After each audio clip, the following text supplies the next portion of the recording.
and welcome to Live with Rex, episode 55, where I'm actually currently playing Halo. Well, for a little bit, I'm just finishing this level, and then we're gonna, you know, get started. But welcome to the stream. Oh crap! What way am I meant to be going here? But yeah, tonight we're gonna be rebuilding my drop ship.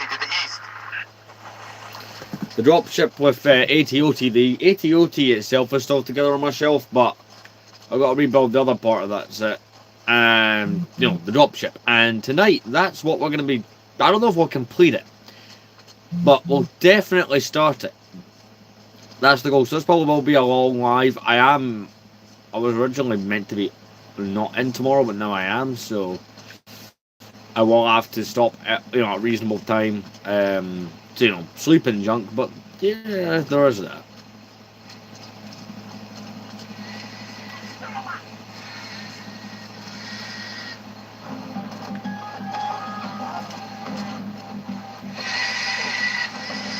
Enemy sighted. Firing!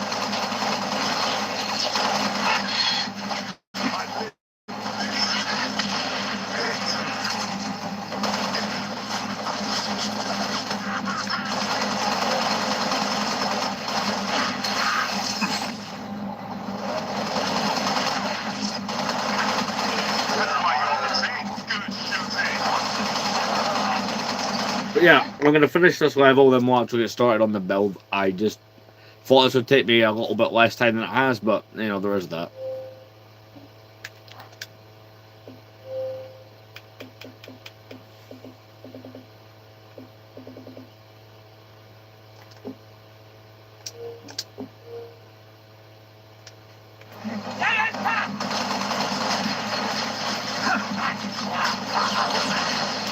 Tell you what, I'll actually give you a view of what I'm playing until I'm done playing it.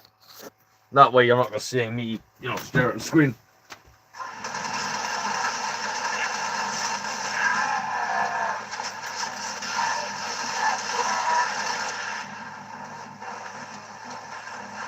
Picking up a distress signal. Mayday, 3 Charlie 6. Does anyone read? We're attacked by Covenant forces. The Covenant is on reach. I repeat, the Covenant is on reach. The troopers. Let's move, 6. We gotta find the source of that distress call. Might as well go get the laptop on the go just now. Where the hell have I put that?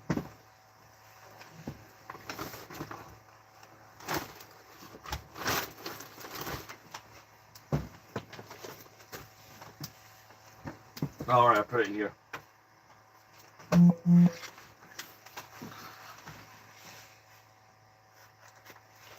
But yeah, I'm just getting the laptop ready for tonight's build, because we're going to do all this. Is one of the ones I'm going to do a build. I don't own physical instructions for this. In fact, when I bought it nearly 2 years ago, I had to build it the first time round with digital instructions from my laptop while I was streaming on my phone. And this was actually one of the early TikTok streams.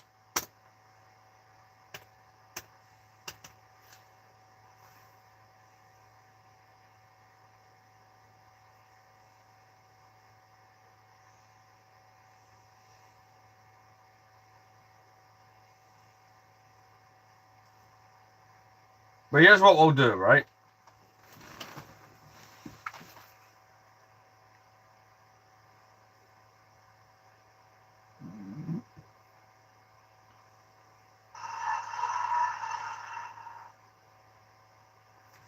The game is Halo Reach.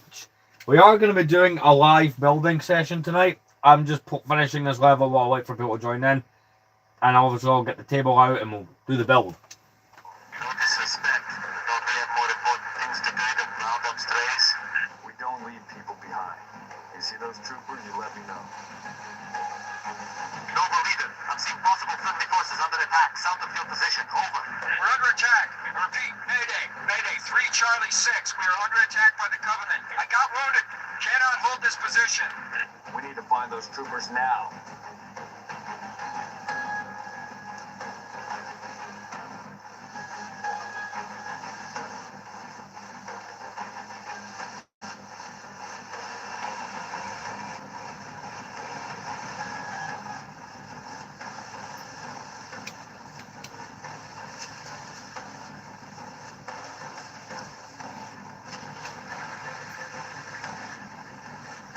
Watch how bad I am, by the way, at driving in this game.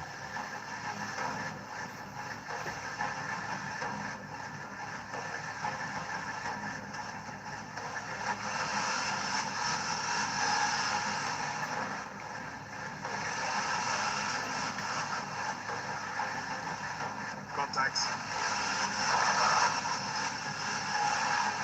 I suppose as I play through the game, I've not played this game in about 13 years. I'll get a bit more used to it. Heavy fire in my position.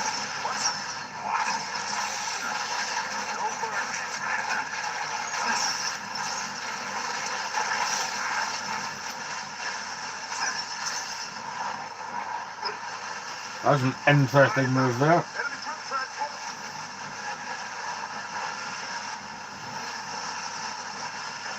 Noble 3, we've located the trooper squad. Request immediate evac. My coordinates. Solid copy, Commander. Recon Falcon Charlie 2. Hold that evac position.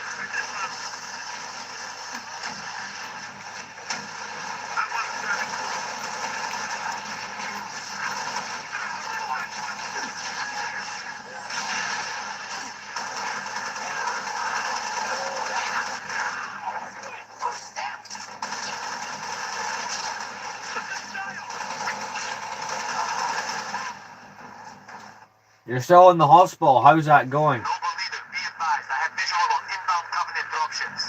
Evac transport, keep your distance. 6, hold position. Clear an LZ.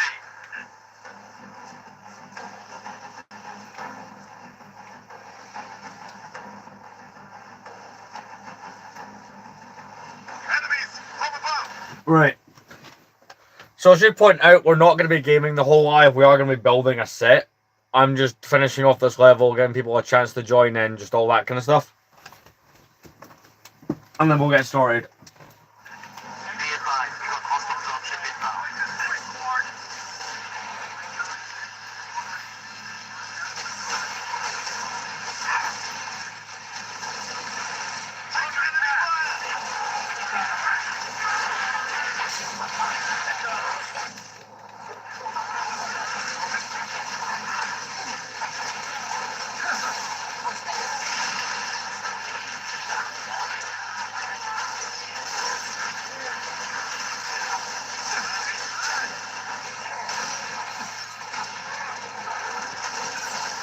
Payback time.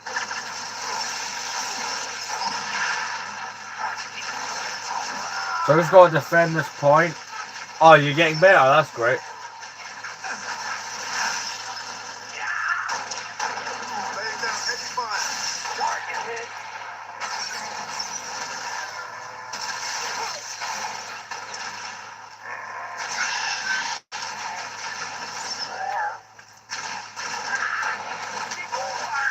Sound off.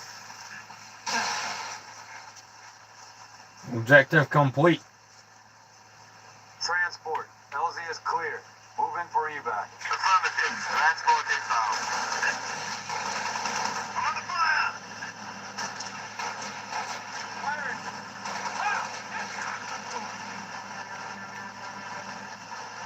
Let's get this thing moving, huh?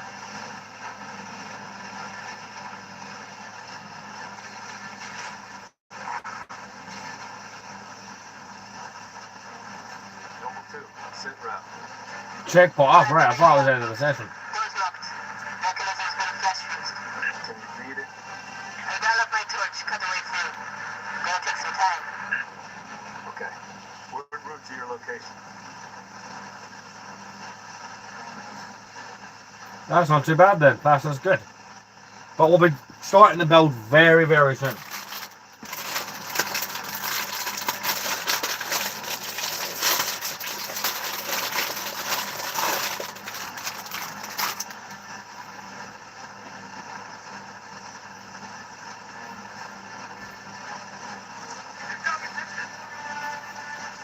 Approaching the calm outpost.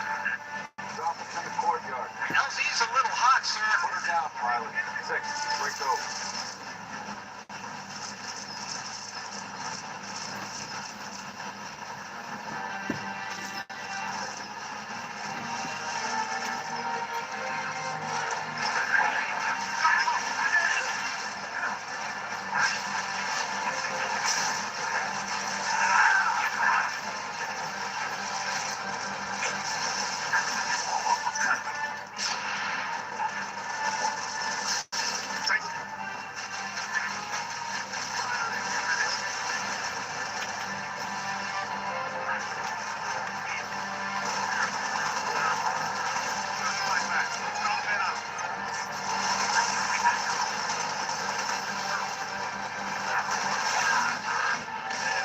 Ah, I'm dead. How we doing, Cat?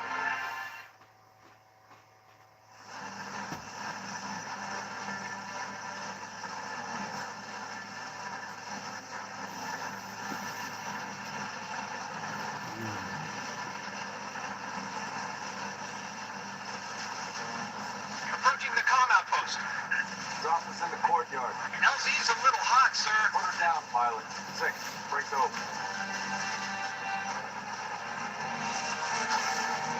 Get out of the ground.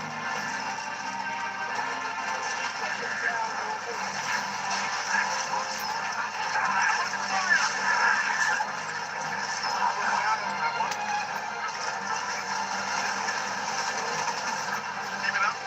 Target still steady. Keep it on. Suppressing fire.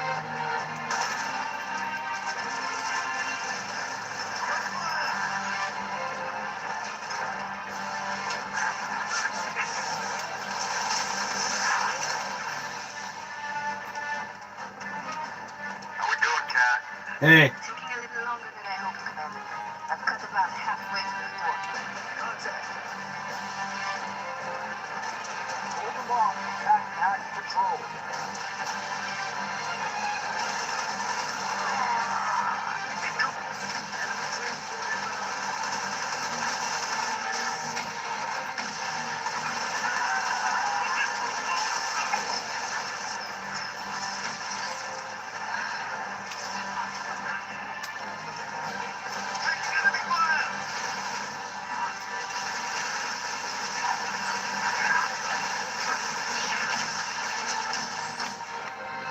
Going off.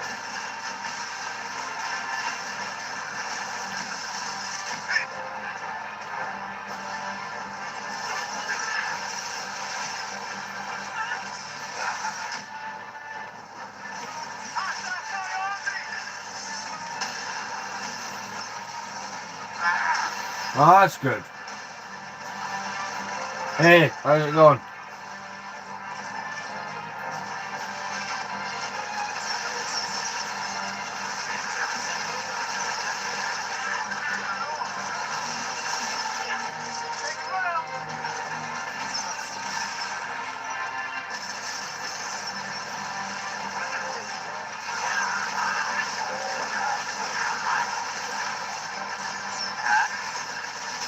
Just about dead.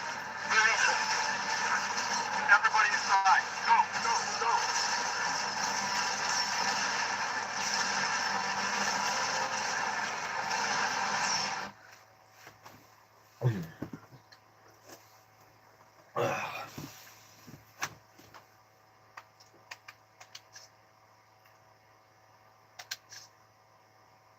We're gonna save it and just start the build.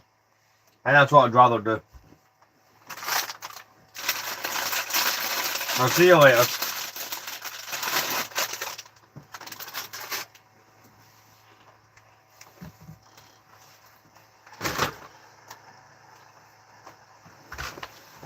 Right, so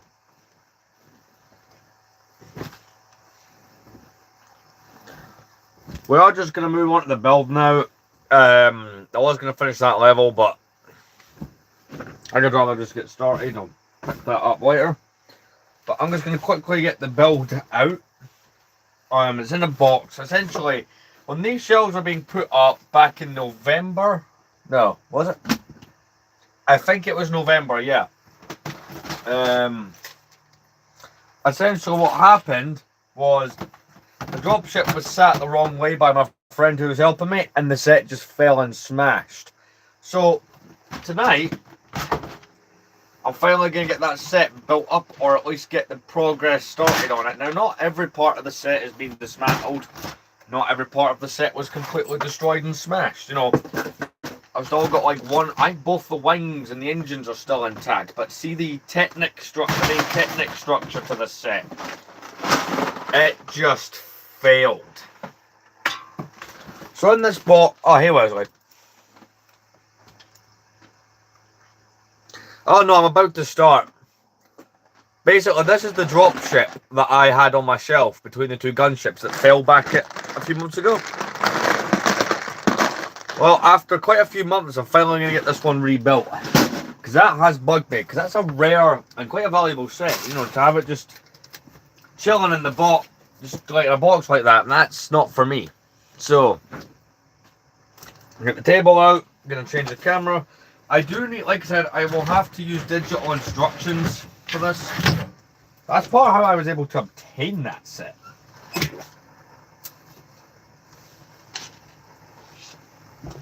I will be changing what's on. I'm not going to have the Halo pause menu on.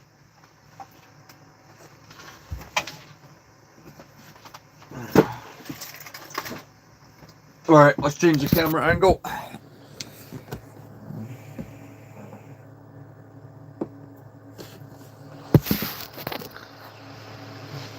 Nice.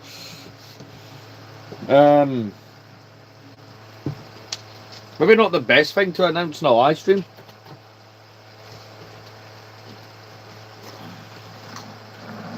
Right, so this is what's. Let's have a look, right, and see what was salvaged when. Because my friend put it on the back stilts, which, to be fair, right, if you know this set, you'll know the back stilts look as if. Hey there, look as if you could, you know, balance the set that way. Unfortunately, you can't. So let's see what survived. So this is obviously. You know, this set fell and I'm only now just getting the chance to rebuild it. So we've got a fully intact wing. So the wing stayed intact. The front cockpit, right, or front nose rather, stayed intact, which I'm surprised because it has that old dark red colour. The colour that was famous for falling apart and being brittle. So that's another section I don't have to build up again. For reference as to what I'm talking about, my friend sat it on these back stilts, and these are the plates that, now this is just cosmetic, hook into the side, or they're meant to look like it's hooking into the side of the vehicle it's picking up, really it's held up by a Technic. And the slightest nudge, those are not well balanced, sent the set flying. The other bit we have that's fully intact is the other wing, and I think what's intact might stop there. We've got another engine that managed to survive the fall.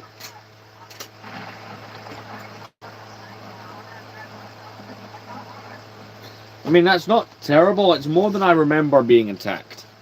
Keep in mind, this happened in November, and I've had that much going on. To be fair, there's a while where I wasn't doing any live building. Like, I've got a backlog again of sets, but this, I'll admit, right, this build, a part of me is not looking forward to doing this one, but I'm going to get started on it regardless. Oh, look, there's a minifigure in here. So there was a pilot in the cockpit when it fell. A dropship only has one cockpit, so there won't be a second pilot in here. No, I'm not 67 years old.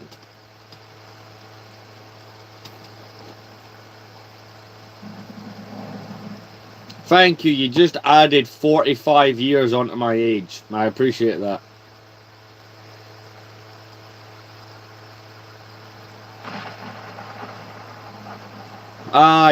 There's not a meme that I know.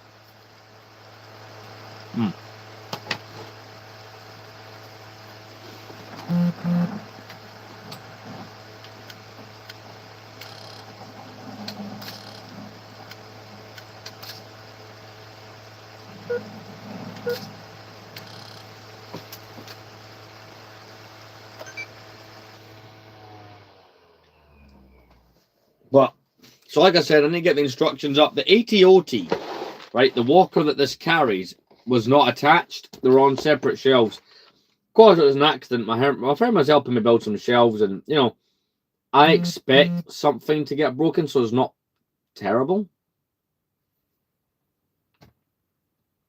Right, Lego, this is set 10195. Instructions.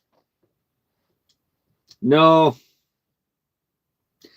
But yeah, Wesley, we're rebuilding the dropship after it fell. And it's one of those ones, like, I was looking at buying Death Stars recently, and I was like, no, I want to rebuild this before I even go there. Right, okay. And what we got here?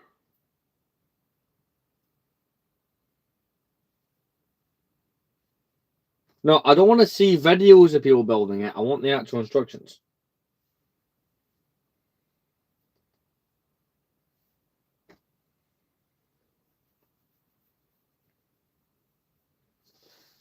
So I don't quite know, right, if I'm going to build the full thing, right? Because that is a lot of PCs. The most of what this stream will be, if I remember from building it back in 2024, is it will mostly be the Technic structure that holds it together, which I will say, since it fell, is not a very good Technic structure. Right, it doesn't want to load this instruction book that I've found. Okay. All right, the website Brick Instruct. Because I recently did a stream on TikTok. I say recently, almost like 2 months ago, where I took apart Cloud City, washed and cleaned it, and I had to use digital instructions for that as well. All right, I think I found them. Perfect. So booklet 1 built you the ATOT, which is the quicker of the two builds. I like how they even, right, take the time to add in the adverts and stuff from the actual instructions from back in 2009. That's cool. But even add in the little poster, I think that is cool.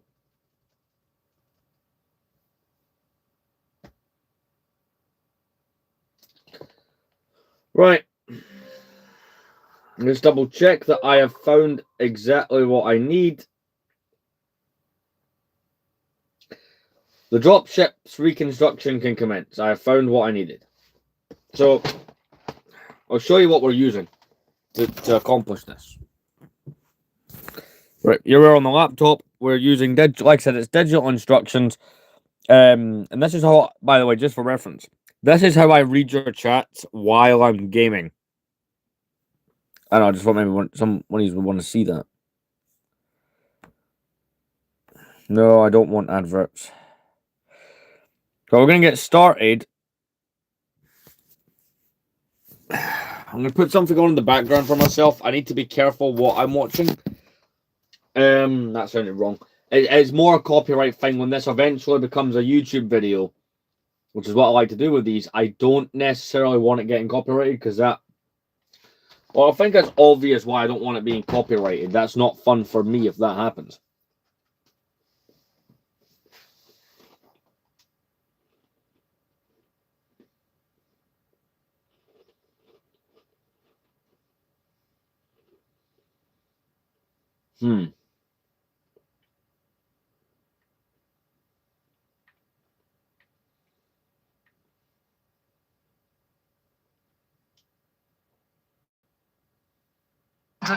Games. So let's start it off by taking a trip to a Galaxy 5.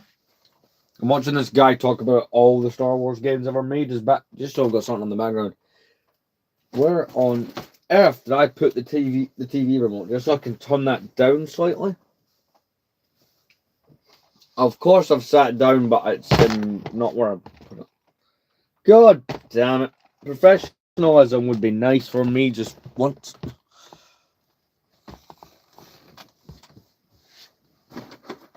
Oh, right, I moved it when I was doing all this junk. I had to dig out this box. I'd put it away. But I'll move the laptop. It won't be sitting there the whole time, because trust me, a lot of what this build, right, will be the first. If you've been watching me... Yeah, I'm alright, how are you? Hey, Potato God. If you've never watched one of the long streams I've done on here, so normally, the builds I've been doing lately can be done in a single stream. The X-Wing, the Imperial Landing Craft, and the DeLorean are the 3 builds I've done on here this year. Have all been small ones that you can do within the space of a single stream. This will be different. So, obviously, it takes longer when it's a used set and the parts aren't organized. Like, I've bought used sets where it's been easy. This one, on the other hand, will be a long time to do. So also, we do have the advantage of the wings in the front of the cockpit being still intact and good enough to use. The problem we're going to run into is the rest of it's not so lucky. I mean, I'm going to take the camera, I'm going to put this on the side. I'm going to show you how many hours do I film. It really depends, but most of the builds, in fact, all the builds I've done this year, or ever on these streams, the only build that took multiple streams was, like, I think it's understandable that the giant UCS Falcon took many streams to do that were several hours long, right? But here's what I'm working with today. So, this is obviously we've got a pilot in there who was in it when it fell. That's another section that I can take out and put with the intact stuff. That's also a bit I could take to the side because it's intact. It's not broken.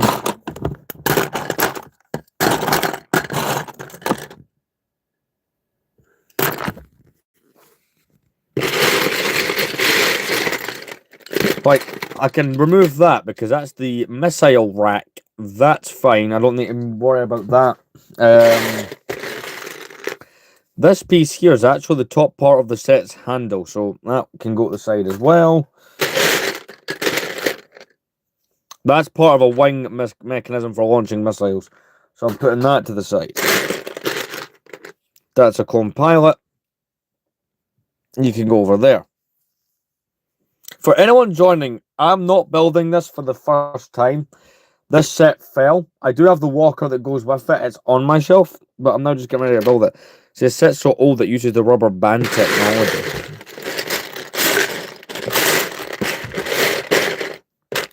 Like this cannon, I'm going to put to the side. It's just so when I'm looking through the parts, that's one less part I need to find every 5 minutes. The hell is there newspaper papers in here? It's a piece from Lego Scooby-Doo.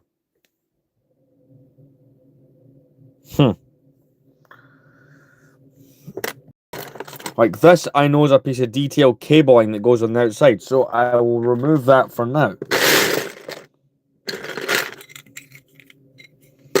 This here's a cockpit piece. I'm taking that out for now. So now one of those outside cable pieces, we'll take it out. It's not needed. Just so that I'm working with the correct components that I need. So, let's get started on bringing this set back, because here's the thing, right? I want to rearrange these shelves completely, right? I've got an idea, but the problem is, if I was to do that idea tonight or tomorrow on stream, I'd implement it, but the problem would be is I guarantee you I wouldn't account for this set, so once the set gets rebuilt again, shelves would have to change again. So if I build it now, before I do it, shelves won't have to change so easily. But let's get started. Far away, starting all the way back in 1982, a game called The Empire Strikes Back, released for the Atari 2600, the first ever Star Wars game, released 2 years after The Empire Strikes Back movie. Already gives this game just so much pressure to be great. Because it's real, and easily one of the best sequels of all time, just behind Stuart Little 2. I just love that little rat. The game is relatively simple. I mean, it's over 40 years old, so the fact there's even a game is impressive. You control a snow speeder with the aim to destroy as many Imperial forces as possible. I will say as well, these digital instructions are not great. This game came out so long ago and is still kind of it is really impressive. So for that reason, I'll give this game a 3 out of 5. Star Wars: Return of the Jedi Death Star Battle, released 1 year later in 1983, and it's very similar to the last one. Instead of battle, it's the Death Star Battle. We're already not able to find a part. Please don't tell me that's what most of the streams are gonna. It probably will be, to be completely honest. Instead of the ship battle, you take the role of a Padawan. You use a Jedi trainer remote with a Jedi. Whoever wins becomes a Jedi Master. If only Anakin knew how easy it was to become a Jedi Master with this game, then we wouldn't have had that whole Order 66 situation. Now, this one I found pretty boring. I just didn't enjoy it as much as the last two. Even though the others were clearly dated, you can just feel the age way more in this game. the last two. So for that, I'll give this game a 2 out of 5. Star Wars Arcade, also released in 1983. 3 games in a single year. If only we Star Wars fans could get that now. But Star Wars Arcade is actually really sick. It's such a cool idea. Essentially, it uses these 3D graphics, simulate the CGI movies, and it just works so well. It literally feels like I'm Luke attacking the Death Star, which for a game that's over 40 years old, the fact it can make me feel like I'm somewhere else doing something else is insane. So for that, I have to rate this game a 4 out of 5. The Empire Strikes Back, released in 1985 for the Atari, and what I got from this game is that it's essentially a home release for the arcade game. If I'm wrong about that, just let me know in the comments, but to me it played almost identical.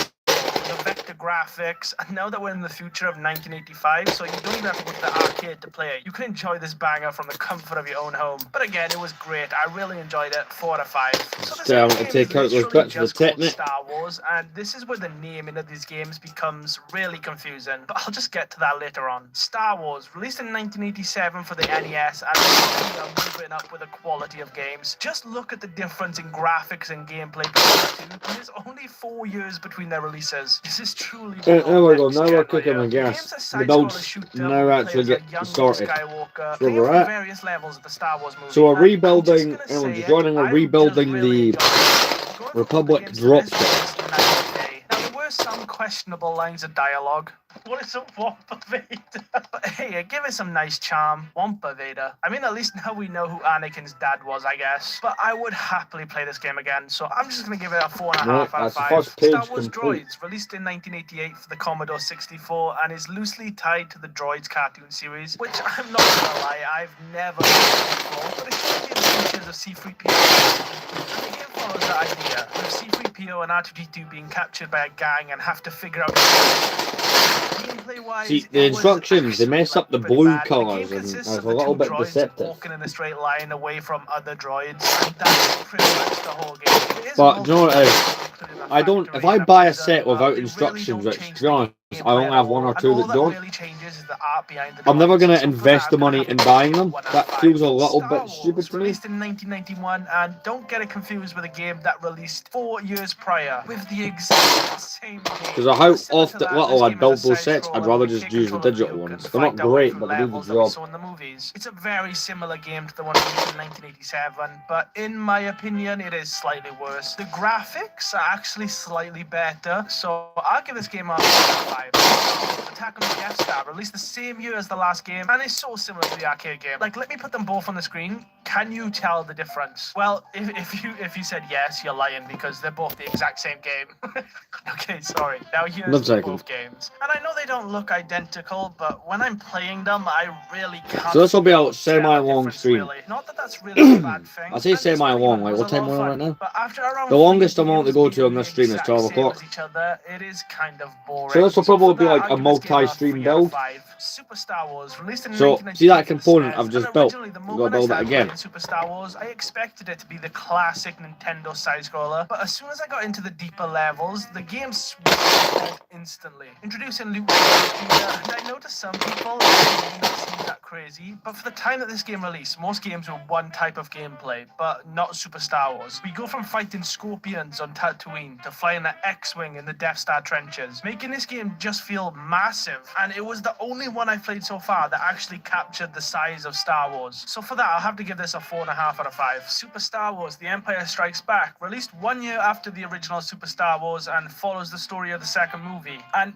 instantly, this game is every bit equal to the original game, with a very similar style of gameplay and graphics. Ah, I've To been me, this deceived. The was one the thing about perfect used sequel, sets, keeping what made the sticker first game placement, fun, so I need to but find adding another enough one of that looks like changing that the and swap it on the other component. double jump, and because See, it'll be bits like that that separate character, make this take so long.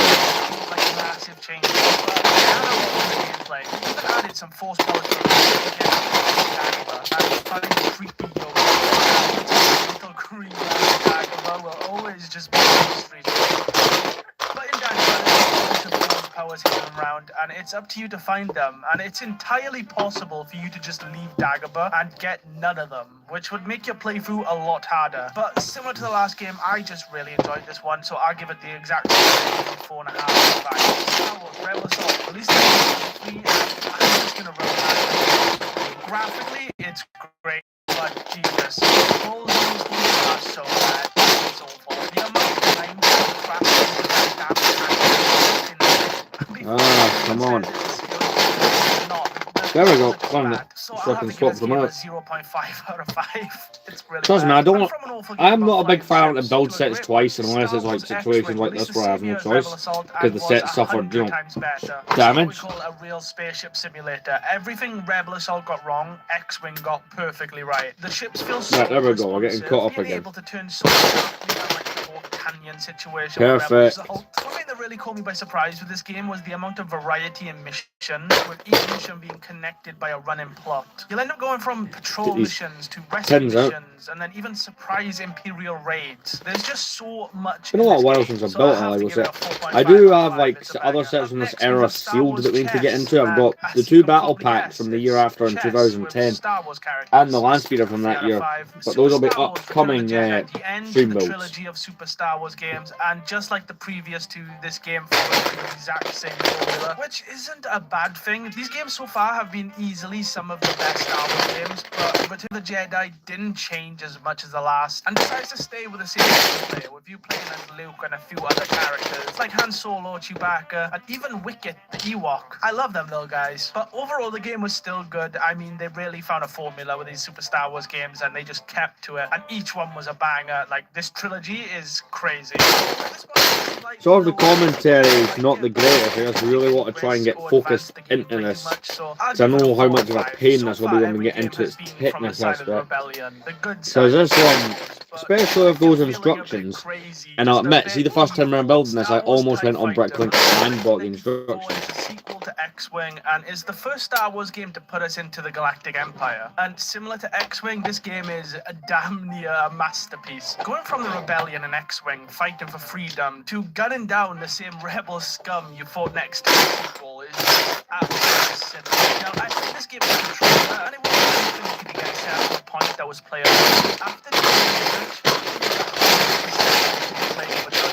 and the fact that I enjoyed it the amount I did. Tomorrow I'll be busy most of the day, so I'll be on a stream probably later than this actually, whenever it gets done. 5 out of 5 in the video. But I'll try to get my streak up for doing multiple streams like within a consecutive voice, so I'll be doing it anyway. Just 2 years after the original Doom game, it becomes pretty obvious what this game is. It's a Doom clone. Now, that's not a bad thing. I mean, the original Doom is one of the most impactful games ever made. But the whole time I was playing this game, it was just in the back of my mind, and all I could really see was Doom. But I did still enjoy this game, and the story was really cool, so for that I'll give it a 3 out of 5. Star Wars Rebel Assault 2 released the same year as Dark Forces. Right, I have both those components built, built, so imagine joining them together is the next one. Yes, it is. I will say one thing, even though it's for second time building it, sets from this era just have a certain charm when you're building them. That I didn't find fun, so this one's getting a 1 out of 5. Star Wars Shadow of the Empire. I'll show you the build in a second, I'm just trying to and was a launch get the title structure for the together. N64. And I'm just gonna say it has one of the coolest opening levels to a Star Wars game so far. Opening up with the Battle of Hoth, taking down AT-ATs was sick. I'm going in. Oh my gosh. And for a nearly 30-year-old game, the No, I can't controls lift it were up yet, great. it's But to me, just after the first snapping. level, the Battle of Hoth, the game does slow down a bit, moving into an over-the-shoulder third-person shooter, and the controls for ground combat just felt stiff and not responsive. I'm just gonna give this one a 3 out of 5. And similar to the Super Star Wars trilogy, the next game is the end to, in my opinion, an even better X-Wing versus TIE Alright, gotta fight some small bits, but luckily the tan bits. Quite easy to find out of all this. But no, this was the until 2023, so this for 14 years, this was the biggest Clone Wars based set we ever got. The UCS Venator took over. My favourite parts of the X-Wing and TIE Fighter games were the campaigns, going from the patrol missions and ambushes, all connected through an ongoing campaign, and with the lack of that in this game, it was easily my least favourite in the trilogy, so I have to give this game a 3 out of 5. I mean, it is pretty hard to finish off a good trilogy. I mean, that's Spider-Man 3 or even Rise of Skywalker. Disney, I will never forgive you for what you did to Star Wars. They fly now! Star Wars Arcade, released in 1994, and is a game developed by Sega, the developers of the infamous Page Master. That's a crazy pull, but if you remember Page Master, you're actually a real one. The Star Wars Arcade is another flight simulator, so let's just throw it into the pile of early Star Wars games being flight simulators. But overall, Star Wars Arcade was fine. Nothing crazy, but a fine game. So I'll give this game a 3 out of 5. I will attempt. No, we still can't. 1997, and unlike the other titles, You get the it has idea, no right? That's how central far we plot are. or definitive goal. It's just a collection of random games where the player controlling Luke has to complete certain objectives, like rescuing Han Solo and Princess Leia, or obtaining an object, or winning the rebellion. The game takes you to multiple locations like Tatooine and Endor, but overall... Don't know what the video in the background is. A guy I'll have to ranking give every this Star one a 2 out of Wars 5. game ever. Star Just Wars so I had Jedi some Knight Dark Forces 2, released the same year as background Yoda noise. Stories, and is a sequel to the original Dark Forces. And now, even though I didn't love the original game, the sequel improved a lot of the issues I had with the original. Now sure, the gun gameplay is still clearly inspired by Doom,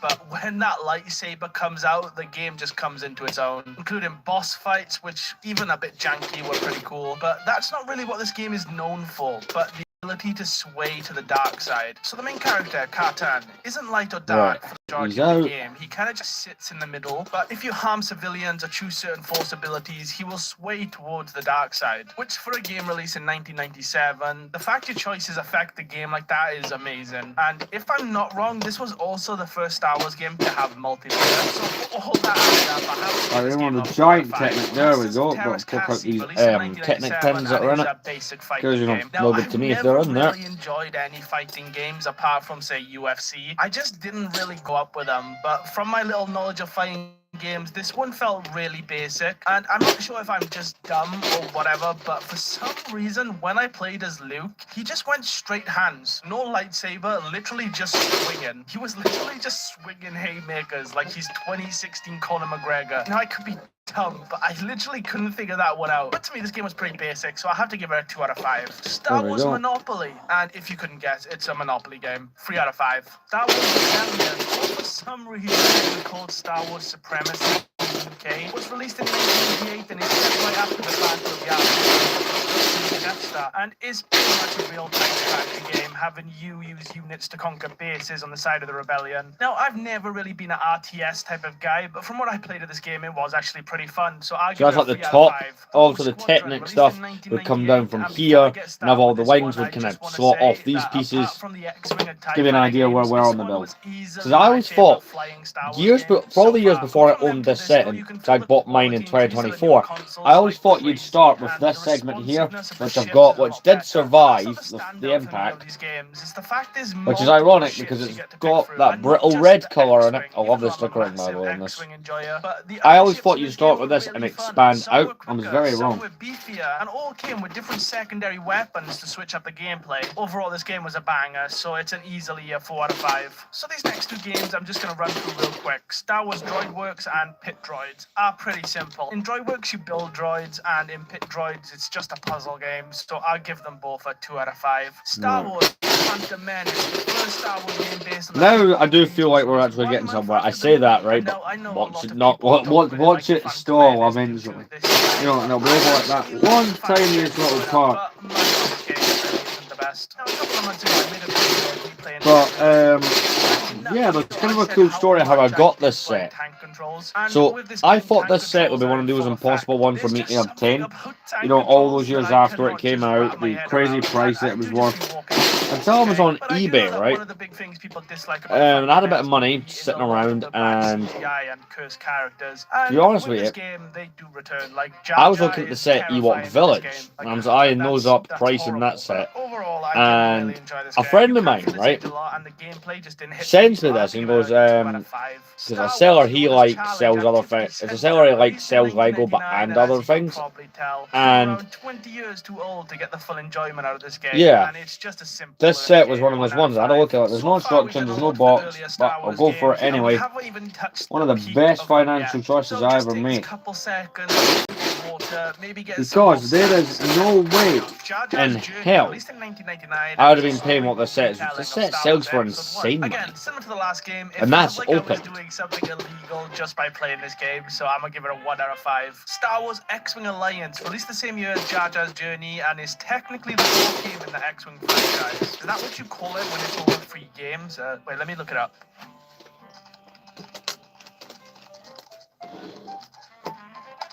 A tetralogy. Really? A tetralogy. Okay. Well, this is the 4th game in the X-Wing tetralogy. Now, after doing some research, a lot of people just throw this in the trilogy and forget about X-Wing versus TIE Fighter, which doesn't make sense to me. Looks like you've got to source those corners. Took it back to a more story-driven game, with us playing as Ace Azamin, the youngest So when member it of did, this family set traders fell, who right? eventually joins Let's the get rebellion. back to the This game buying brings first. When back I a bought lot it, of what I it loved arrived in the about box, Game and the of Thrones AT-OT, with the right, patrol missions and was rescues. Just more or overall, this game less was a banger, perfectly and it done. fits It was in the a X-Wing bag. trilogy perfect, I way was able better to than the rebuild that in actual like third 25 one. minutes, So for right, now, from the X-Wing chunks. versus TIE Fighter This can just sit in set the was trash and just burn. 4 out upside of down 5. with the Star wings and Wars stuff Episode smashed 1, off. Gungan Frontier, So I also saw it, released in and I 1999, debated and is a trying to learning game once reconstruct it, again. but I just took it This apart. time I actually Ended up find being it one of the pretty early fun. TikTok The game live has you streams. introducing organisms to the Naboo moon of Omadun to develop a stable ecosystem capable of sustaining Gungan life. Now, it wasn't a deep game, it was pretty basic. One of But the for a honestly, I learning was in game, awe that I was able to actually buy one of pretty these, and surprised it by even this came one, with so I'll extra give it a 3 out of controllers, you know. 5. Anakin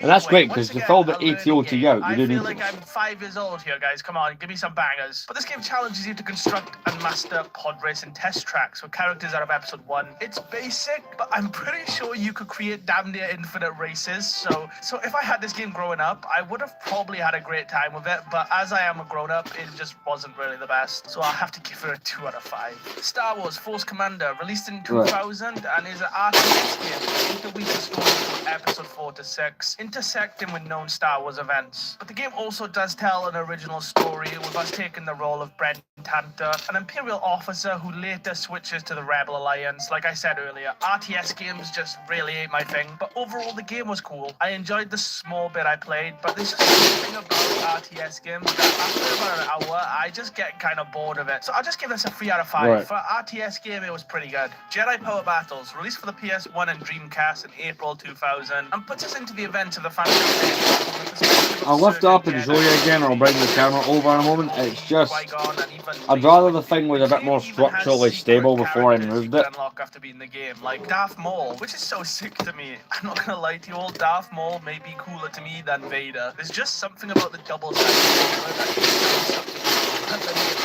battles. This game surprises the hell out of me. It's essentially a Jedi. So I thought I'd have building this one again. I'm actually pretty enjoying it, surprisingly. So playing as these characters was just such a fun time for me. And overall, the gameplay was fun. The graphics weren't awful. Like, for a 2000 game, this was a lot of fun. So I have to give it a 4 out of 5. Star Wars Racers Arcade, released in 2000. And as you can probably guess, the arcade game race. Who would have thought? But the game contains just 4 races, and it's fine. It's just nothing crazy. It's just a fun arcade game, so I'll give it a 2 out of 5. Star Wars Early Learning Activity Center, and as you can probably tell, is another learning game. I've had enough of these now, 1 out of 5. Star Wars Episode 1 Racers, released on the N64, and is a racing game based on pod racing scenes in the Phantom Menace. And the first thing I noticed in this game was the amount of content. With over 20 playable characters and 25 different Right. pod racing scenes. Even the actors. One second, I need to find those corners. In this game, with Jake Lloyd being Anakin once again. So overall, this game was great. Comparing this to the arcade game that was the same year was just very good.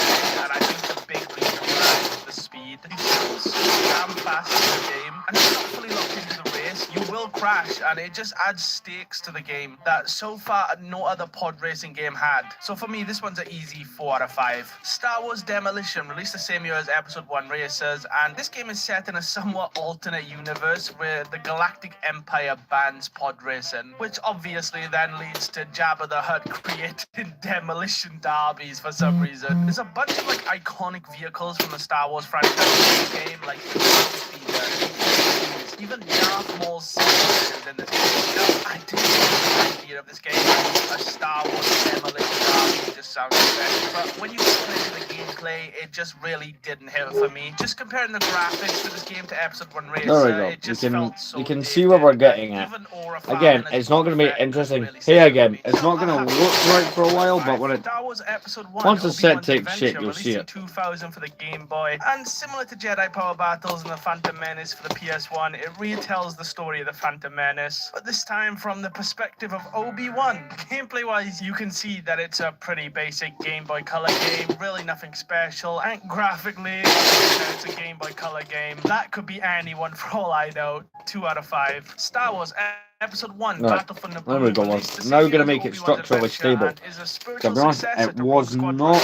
But now I'll be able to years lift it prior. up Now, and stuff. I know movie games were big in the 90s and 2000s, but like surely the amount of gameplay from the Phantom Menace has to be some kind of record. But like I said, Battle for Naboo is technically the sequel to Rogue Squadron, of us taken to the skies during the Battle of Naboo. Playing as Lieutenant Gavin Sykes attempted to liberate Naboo from Trade Federation. I do have forces instructions, using several vehicles and starships, like but I had to get the and digital ones N1 for this Starfighter. set. The game played I'm almost rebuilding a identical set to of mine Rogue that fell Squadron, off, but just fell set and on smashed Naboo, when we were so putting for up the that, new give it a shelving 3 a out few of months 5. ago. Star Wars Maps, Jabba's Game Galaxy, released in 2000, and by the name you can probably guess, we are back with another learning game. And what makes this one even worse, it's a maths learning game, and you just do maths mini games against characters from Star Wars. 0.5 out of 5, just get this out of my face. Star Wars, Starfighter, released in 2001, and 10 of those. takes place on Naboo, with Find us trying 10 of to stop these, the right. invasion that 1, threatens the planet. And the game did 2. have a lot in common with the Battle of Naboo when it came down to the plot, but gameplay-wise, it was a lot more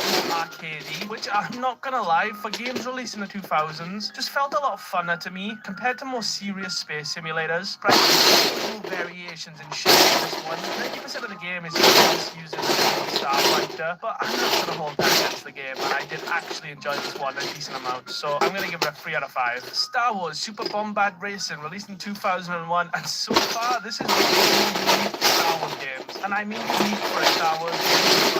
Not a unique game. It's literally a Mario Kart clone, quite seamlessly at that. And it hurts me to say this, but I really like this game, like way more than I should have. Now, this may be because I just love Mario Kart games, and this is just a Mario Kart game with cursed Star Wars characters, but I had so much fun with this game, and I think playing this game with some friends would be an absolute blast. But 1, let me 2, just go 3, back 4, to the 5, characters 6, for a 7. second. They I'm gonna tried find a to few more of those. beautify Star Wars characters with giving them big, soft, round heads, but it just ends You'll up find creating 8 of the these. most cursed character 1, designs of all time. 2, Especially 3, Jar Jar. Like, you cannot 3, beautify this demon, but there's not much else to say about 4, this game. It's a 4 out of 5 5, for me, and I hate that I liked it the amount I did. Star Wars Galactic Battlegrounds, 6, released in 2001, and it's an RTS game. I know earlier I said 7. RTS games aren't really my thing, but Galactic Battlegrounds changed that a lot. The game uses the Genie engine. Now, I know that may not 8. seem a big thing for non-RTS players, but that's The set we're same building engine is that Age of Empires 10195 uses, and that's one of the most dropship beloved with RTS AT-OT. series We're on of the all dropship time. part. This game being AT-OT is fun. developed by the same developers as the Age of Empires games, it just makes this game easily one of the best RTS Star Wars games so far. With some of the most content,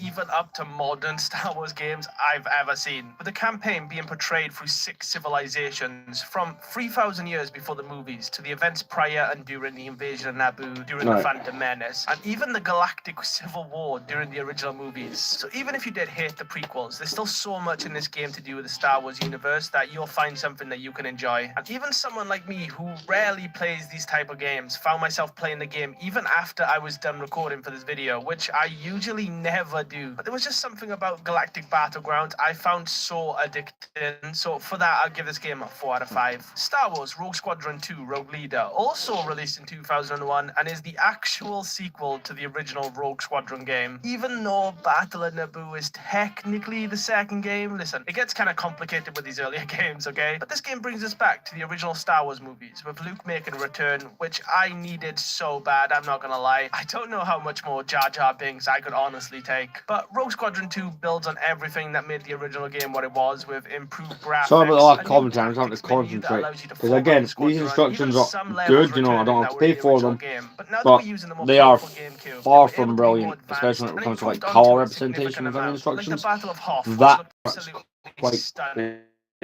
For a Game Boy game, it was stunning. It was still dated, but if you put some 2001 glasses on, you'll be amazed at these textures. Now, I love the original Rogue Squadron game, and this game just improved on everything they did originally, so for me, it's a 4 out of 5. Star Wars Obi-Wan, released in 2001 for the Xbox, and I'm not gonna lie to you guys, before making this video, I had zero idea that this game was even a thing. Now, a lot of the games during the early 2000s I've heard of or played, but this game, never in my life have I even heard a whisper of it, which is wild, especially because the game has one of the coolest covers of all time. The green with the green. I hope of the I've done that Xbox, right. Like, that's beautiful. But the game tells the story of Obi-Wan before and up to the Battle of Naboo, so it's another game to add on to the list of games released about the Phantom Menace, and I'm getting kind of bored with these, I'm not gonna lie. But let's at least give this game a chance. The game uses a third-person POV, and obviously, as Obi-Wan, the main combat in the game is using a lightsaber and Force abilities. And this game felt much like a fever dream. But yeah, once all the so I'm not gonna do what I was thinking of. I'm not gonna doing touching this build every Friday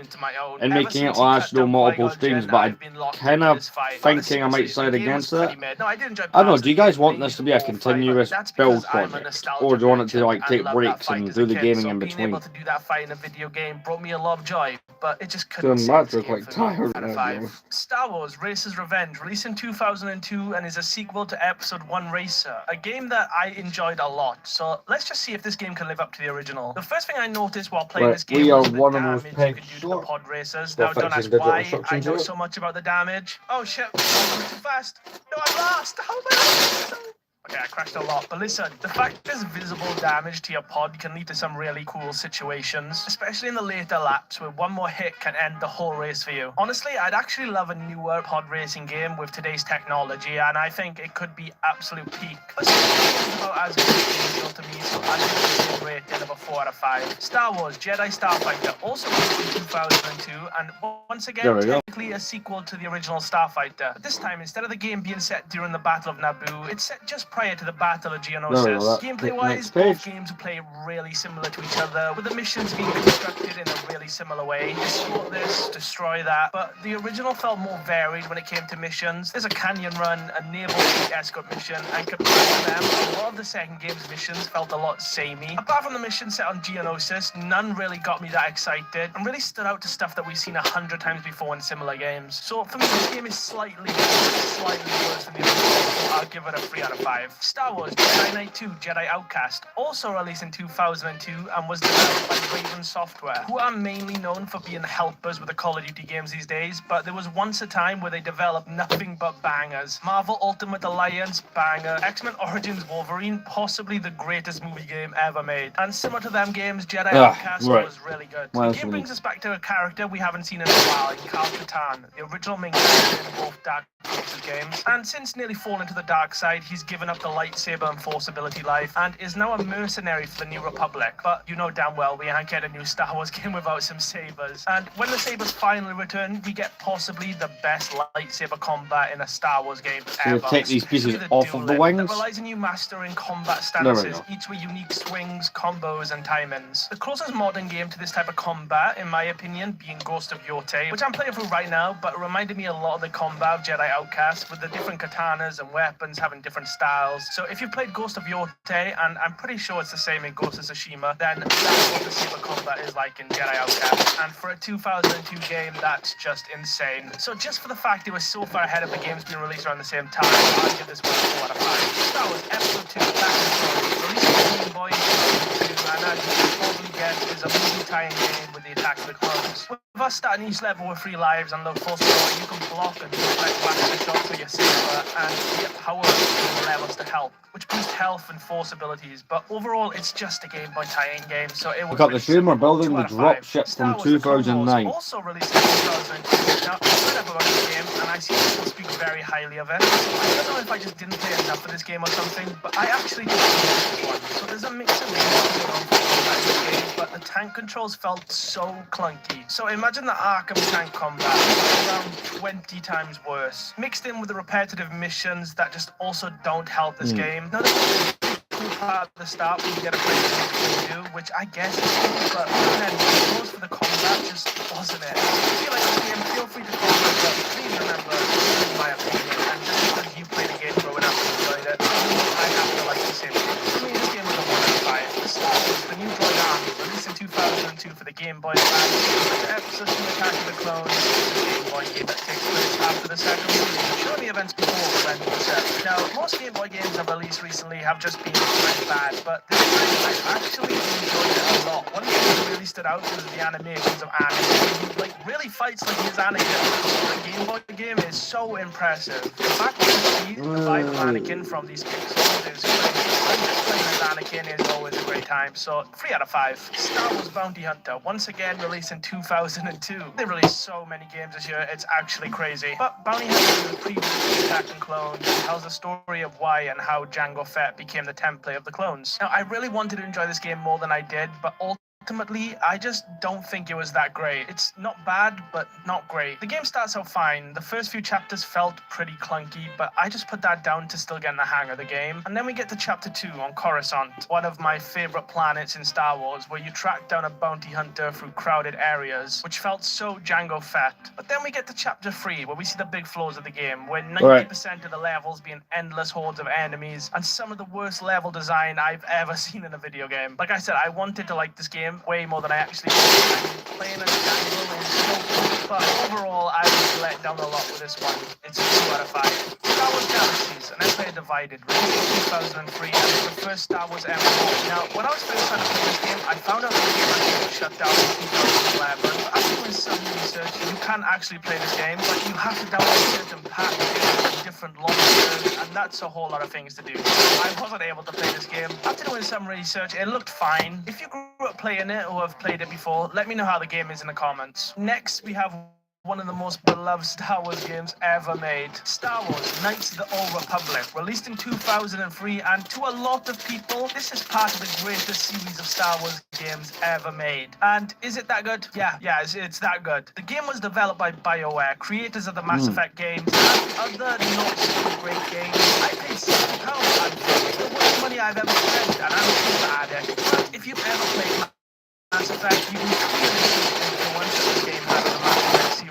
You having morale bonuses, having a huge companion on a home base, and of course, you being a hero having to save the galaxy. The base of the story is pretty simple, and to jam this 30-hour campaign into this video is pretty tough, but I will try to break down the overview of the story as well as I can. So the game is set 4,000 years before the Galactic Empire, and you take the role of a Republic soldier who has to stop a Sith Lord called Darth Malak, who in my opinion is one of the coolest Star Wars villains of all time, people, which sucks that he's not canon to the actual Star Wars universe. And at this point, I swear to God, Legends may have better lore than the actual Star Wars lore. Okay, so now I'm going to talk about a big plot twist. So if you've never played this game and are planning on playing it in the future, just skip to the time on the and not hear the spoiler. Okay, so now that they're gone, and the only people here are the ones that know about the twist, holy shit, we were a Sith Lord the whole time. And not just any Sith Lord, in my opinion, one of the coldest Sith Lords ever, Darth Revan. Now, I know there is a Revan in official Star Wars lore, but nobody really knows if it's actually the Darth Revan. But listen, Disney, just do it. Fuck it, bring the entire Legends lore, we need it. But Knights of the Old Republic has easily one of my favorite plots. Going from a simple Republic soldier to slowly finding out your mind was twice and you're actually this legendary Sith Lord is just absolute peak storytelling. Now, the gameplay is not revolutionary, but that's really not why you play a BioWare game. And honestly, I was so into the story the whole time, I didn't care about the gameplay at all. So this is easily a 5 out of 5 game. Star Wars Jedi Knight Jedi Academy, released the same year as Knights of the Old Republic, and is the final game in the Jedi Knight series. Started all the way back with Dark Force. I think it ended on a high note.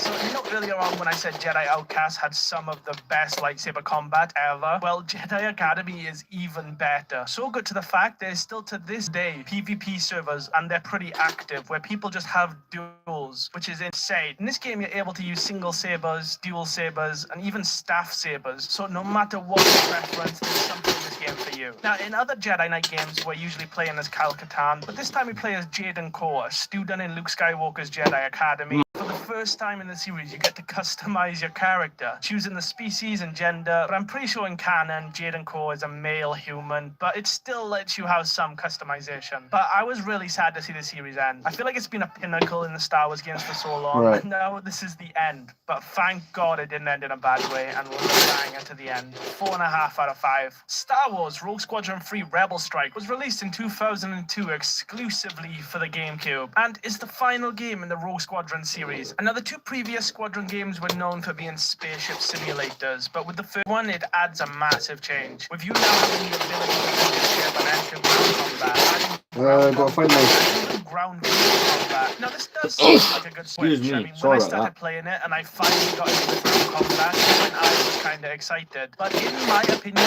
this actually took away from the game, especially the on-foot missions are literally you just holding forward and press and shoot. Now, when the game gets to what Rogue Squadron games are known for, it's good, great even. The flying feels great with more enemies and faster gameplay, but then you straight into an on-foot mission, and that slows the game down. Now, that's not to say all the on-foot missions are bad. I really enjoyed riding a Tauntaun, but even then, the gameplay wasn't good. It's just enjoyable because what other game am I able to do that in? But overall, this game was the worst Rogue Squadron game, so for me, it's a 2 out of 5. Star Wars Flight of the Falcon, released in 2003 for the Game Boy Advance, and this right here, this is bad. Not just bad, actually, it's awful. Similar to other games, it's a flight shooter, but unlike the other games, this may actually be the most pixelated game I've ever played. Now, I know it's a Game Boy Advance game, so I wasn't expecting beautiful 4K graphics. But this is damn near unplayable. Are those TIE fighters or just big stars? Like, who knows, really? But yeah, this game was actually awful. It's a 1 out of 5. Okay, so we've had one of the biggest and most acclaimed Star Wars games in Knights of the Old Republic, but now it's time for another. Star Wars Battlefront, released in 2004. Now, I played this base game with no mods or custom maps, and I know these add a lot to the game, so take that into consideration. But where do I begin this one? The game was released in 2004, 2 years after the original Battlefield game, and you can clearly see where a lot of the influence of this game came from. Having two large forces fight for a single objective in a massive map then. using I've vehicles kind of and ground got this figured combat. out. It does sound a lot like Battlefield, right? But holy shit, they struck well with this concept. And in my opinion, the Battlefront games, even including the ones released years later, are the perfect concept for this idea. Nothing feels more like Star Wars than this. A lot of the earlier games had you being the hero, the chosen one. Here you can just be a simple clone. And even then, the game actually includes 0 playable Jedis unless you use a mod. But this, in my opinion, is what made this game great. Now, I love playing as Jedi, and usually they're some of my favorite parts of Star Wars games. But there's something So just special join them about or build on the being another 2009 soldier dropship. on the battlefield. Something that we have yet to see in a Star Wars game. And the maps. Holy shit. If you're a Star Wars fan, just being able to have battles in these places is amazing. From Bespin to Endor to Tatooine, this game takes us to places we love and makes them feel real. Now, this game wasn't perfect, but it did something that was never done before. That I have to give it a 4.5 out of 5. Star Wars Knights of the Old Republic 2, the sequel to so far the best Star Wars game ever, released just 1 year after the original. How they did that, I have zero idea how they did. So the fact I had to wait 4 years to see a damn trailer for Wolverine when these guys made the whole damn game in a single year just makes me so upset. Tony Stark was able to build this in a cave! But this time, BioWare didn't develop this game. Instead, Obsidian Entertainment, creators of other pretty good games. You might have actually heard of one. So to say BioWare left the Old Republic in good hands would be an understatement. Now, the gameplay is a lot similar to the first, using the same core gameplay mechanics, but the tone of the game is completely different. 1 second, the commentary. Again, I do apologise, it is cutting out randomly. It's my fault. Which added a lot to the gameplay. Every little change I am partly tired, I'm just partly trying to concentrate. Maybe not the best way for doing a stream, but I still watch, like, my original streaming of this set doesn't exist because of TikTok and you can't upload full TikTok streams after you've done them.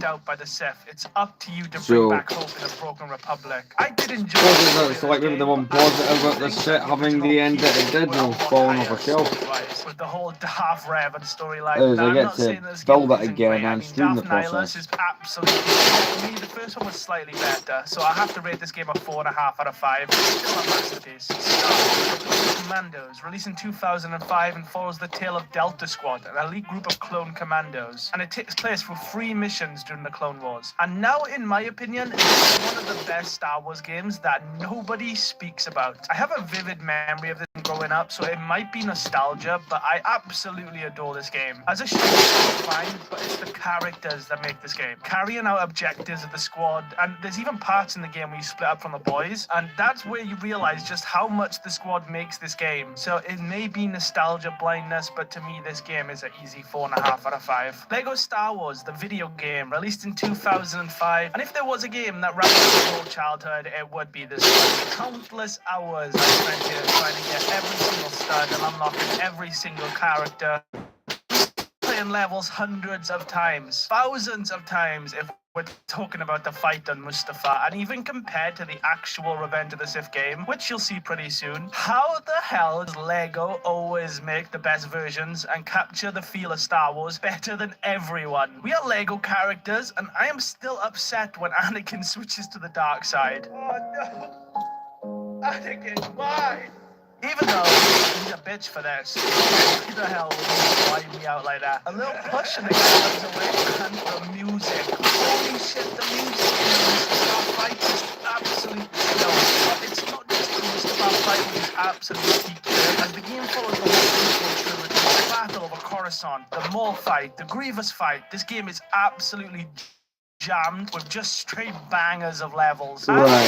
And I gotta find these big blue pieces and go nostalgia. This game gives me everything from the Star Wars universe, and even as little Right, Lego there is characters, one of captures them. the feel of Star Wars perfectly. It's an easy 5 out of 5. I just love this game so much. Star Wars Episode 3: Revenge of the Sith, released in 2005, the same year as the movie, and as you can probably guess, it's a movie tie-in game. But lucky for you, this game isn't as bad as Chicken Run or the Fight Club game. I still get random flashes of PTSD from playing those. But with Revenge of the Sith being my favorite Star Wars movie, I may have had some favoritism here, but what I will say is I kind of like this game. That feels illegal, but just seeing my favorite movie scene in PS2 graphics glory gave me a lot of joy. Even if there was some jank, actually thinking about it, there was a lot of jank, but my nostalgia glass protected me from all that. But there was one weird thing that this game did. The cutscenes were literally just scenes ripped straight from the movie, which even though the graphics weren't the worst, going from actual movie footage to PS2 game footage really does not help this game. But I'd actually say this game surprised me. It had pretty fun combat, and for a movie tie-in game, I've seen a lot worse. So for me, this is an easy 3.5 out of 5. Star Wars Battlefront 2, released in 2005, and is the sequel to the original Battlefront game. And the Right, game and takes I've been to everything certain that the original ITV, did how and many just times I've said that? amplifies it. One of the biggest changes and the characters for the Star Wars universe. And balanced is near perfect. You have to earn battle points to be able to play as them. There we go. and So you we're kind get of building battle this bit that points goes from up the getting back kills, of it. assists, and completing objectives. So if you're bad at the game, So we're just good starting with luck, building buddy. the You're stuck 2000 in Republic but real dropship. gamers like myself, we get to enjoy slicing up Fathers of 4 for no reason whatsoever. It pushed me off. Okay. And I gotta say, the feeling to the of finally bigger unlocking module. a main character is unbeatable. You really feel overpowered until you run into a group of 5 soldiers with something to prove. Now, unlike the original Battlefront game, this game also adds space battles, which even though the space combat isn't the best we've seen out of a Star Wars game, it adds a switching gameplay. But as someone who's played an ungodly amount of Star Wars space combat games, to the point that every time I close my eyes, I see space. Am I wrong for just wanting to be Anakin and slaughtering as many people as possible at Mos Eisley? I just don't think I'm wrong here. But the game did everything the first game did, There we but go. made it larger and It's better. getting bigger. So for me, this is another 5 out of 5 masterpiece. Doesn't quite Just look like a banger. dropship Star yet, Wars but- Empire at War, released 1 year Right, after we're not gonna Battlefront do that 2, back and is a cannon, 'cause I real-time already have that strategy piece. game where you can control either Yeah, the but- Galactic Empire or the Rebel Alliance. And once again, for a real-time strategy game, I had a lot of fun with this one. The game felt massive, different planets. There we go, there's different patch lines. that clips Overall, on that. I just had a lot of fun with it. 4 out of 5. Lego Star Wars 2, the original saga, released in 2006. just 1 year after the original and follows the OG saga. Now, growing up, I played this game a decent amount, but nowhere near the amount that I played the first game. And honestly, for some people, you will enjoy this game more. I think it really depends on which type of Star Wars you prefer. If you prefer the original saga more than the prequels, then you will love this game more. It's that simple. But overall, it felt almost identical to the first game, just with the different storylines, which isn't a bad thing, but for me, I'll give this game a 4.5 out of 5. Star Wars Lethal Alliance, released in 2006 for portable game consoles like the PSP and DS, and follows the story of a mercenary called Rhiannon. Now, when it comes down to it, this game was a pretty basic action adventure, but one thing I really liked was it felt a lot smaller in scale. A more personal story, which we haven't really got for a while. A lot of the games so far have been about playing as a Jedi with the goal to save the galaxy. The smaller scale of this game is part of the Star Wars universe we have yet to see. 3 out of 5. And similar to the last game, Star Wars Battlefront Renegade Squadron was released on PSP and These spin-off bits of the side were games close, were really but the not secret quite there. squadron performing operations during iconic battles in Star Wars, like the battles of Hoth, Yavin, and Endor. Overall, this game was fine, especially with the PSP game. It tries to do a lot of things, and you see some, but also fails on others. It's good, not amazing, but good. 3 out of 5. Lego Star Wars, the complete saga, released in 2007, combining both original Star Wars game, creating the ultimate Star Wars Lego game. Now, if this game was released in 2025, we would see at least 50,000 tweets on Twitter talking about how this game is a money grab and how they're charging full price for a DLC. God, I hate the gaming community these days. But in the great year of 2007, nobody cared. New Star Wars game, awesome, straight in my basket. But to be fair to this game, it adds a lot to the original games, adding new characters, new levels, new abilities. So it's really the ultimate version of the last two games. And I know that realistically, it is just a DLC. Getting something but listen, wrong here? it's 2 games for the price of No. 1, which in my mathematical mind sounds like a great deal. This is easy 1 out of 5. And now we have an absolute classic, one of the greatest Well, Star Wars games that ever is a made, slight problem. Star Wars Force Unleashed, released in 2008, and is one of Have the I- most hyped have Star I Wars screwed games up ever something? made. And a Star Wars game that before making this video, I had never played somehow. Literally, it was on my backlog for years, but I never really got around to playing it. So when I was starting to make this video, this game was the one that made me the most excited. And holy shit, this game is up to high.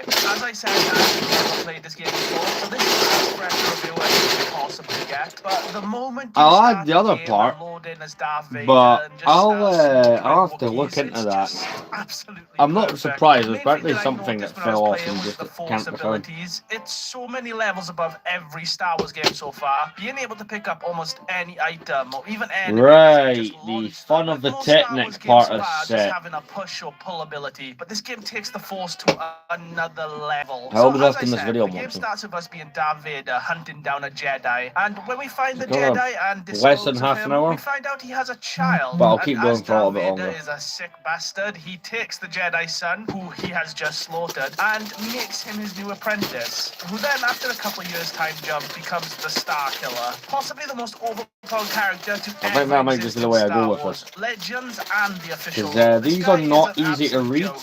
He's more But again, I overpowered did than look the on Batman Bricklink Fallout. a couple years It's back, survived and these slash instructions kill sell command for in Minecraft. He's stupid that money. OP. Pulling TIE fighters out the air like it's nothing. Hunting and killing Jedis for fun. Actually, he's the most OP character of all time. Now, the graphics were completely fine for a 2008 game. Not amazing, but it will do. And honestly, you're playing this game for the gameplay. Now, the lightsaber combat was really fun, but it's really the Force abilities that make this game stand out from every other Star Wars game. It's so far the best we've seen. And also, one other thing in the game that I really found sick was the fact Let's there's see how multiple far I can get with skins this in the Technic game. before Not it just gets on other my outfits for nerves. Star Killer, but you can It's not the Technic literally itself, play as but it's trying to get Anakin these or other instructions. Jedis. So being as overpowered as Star Killer, but the character model being Anakin was insanely sick to me. You get to actually be full potential Anakin, which I just love the fact we can do that. Overall, I love this game so much. It's the closest to a perfect game we've got so far that's not Lego. And similar to the way Knights of the Old Republic did the story perfect, this game does gameplay perfectly. So an easy Right, 5 out of 5. Star Wars The Clone Wars Lightsaber Duels, released also in 2008 and is a fighting game released for the Wii. And you can probably tell how this one is going to go. Essentially, you swing the Wii remote like you're using a saber. Just please make sure that if you're playing this game in the big 2025, use the wrist strap. I don't want you guys trying to fight Obi-Wan and the next thing you know, there's a massive hole smashed in your TV. Trust me, guys, I've done this before. The wrist strap is an essential.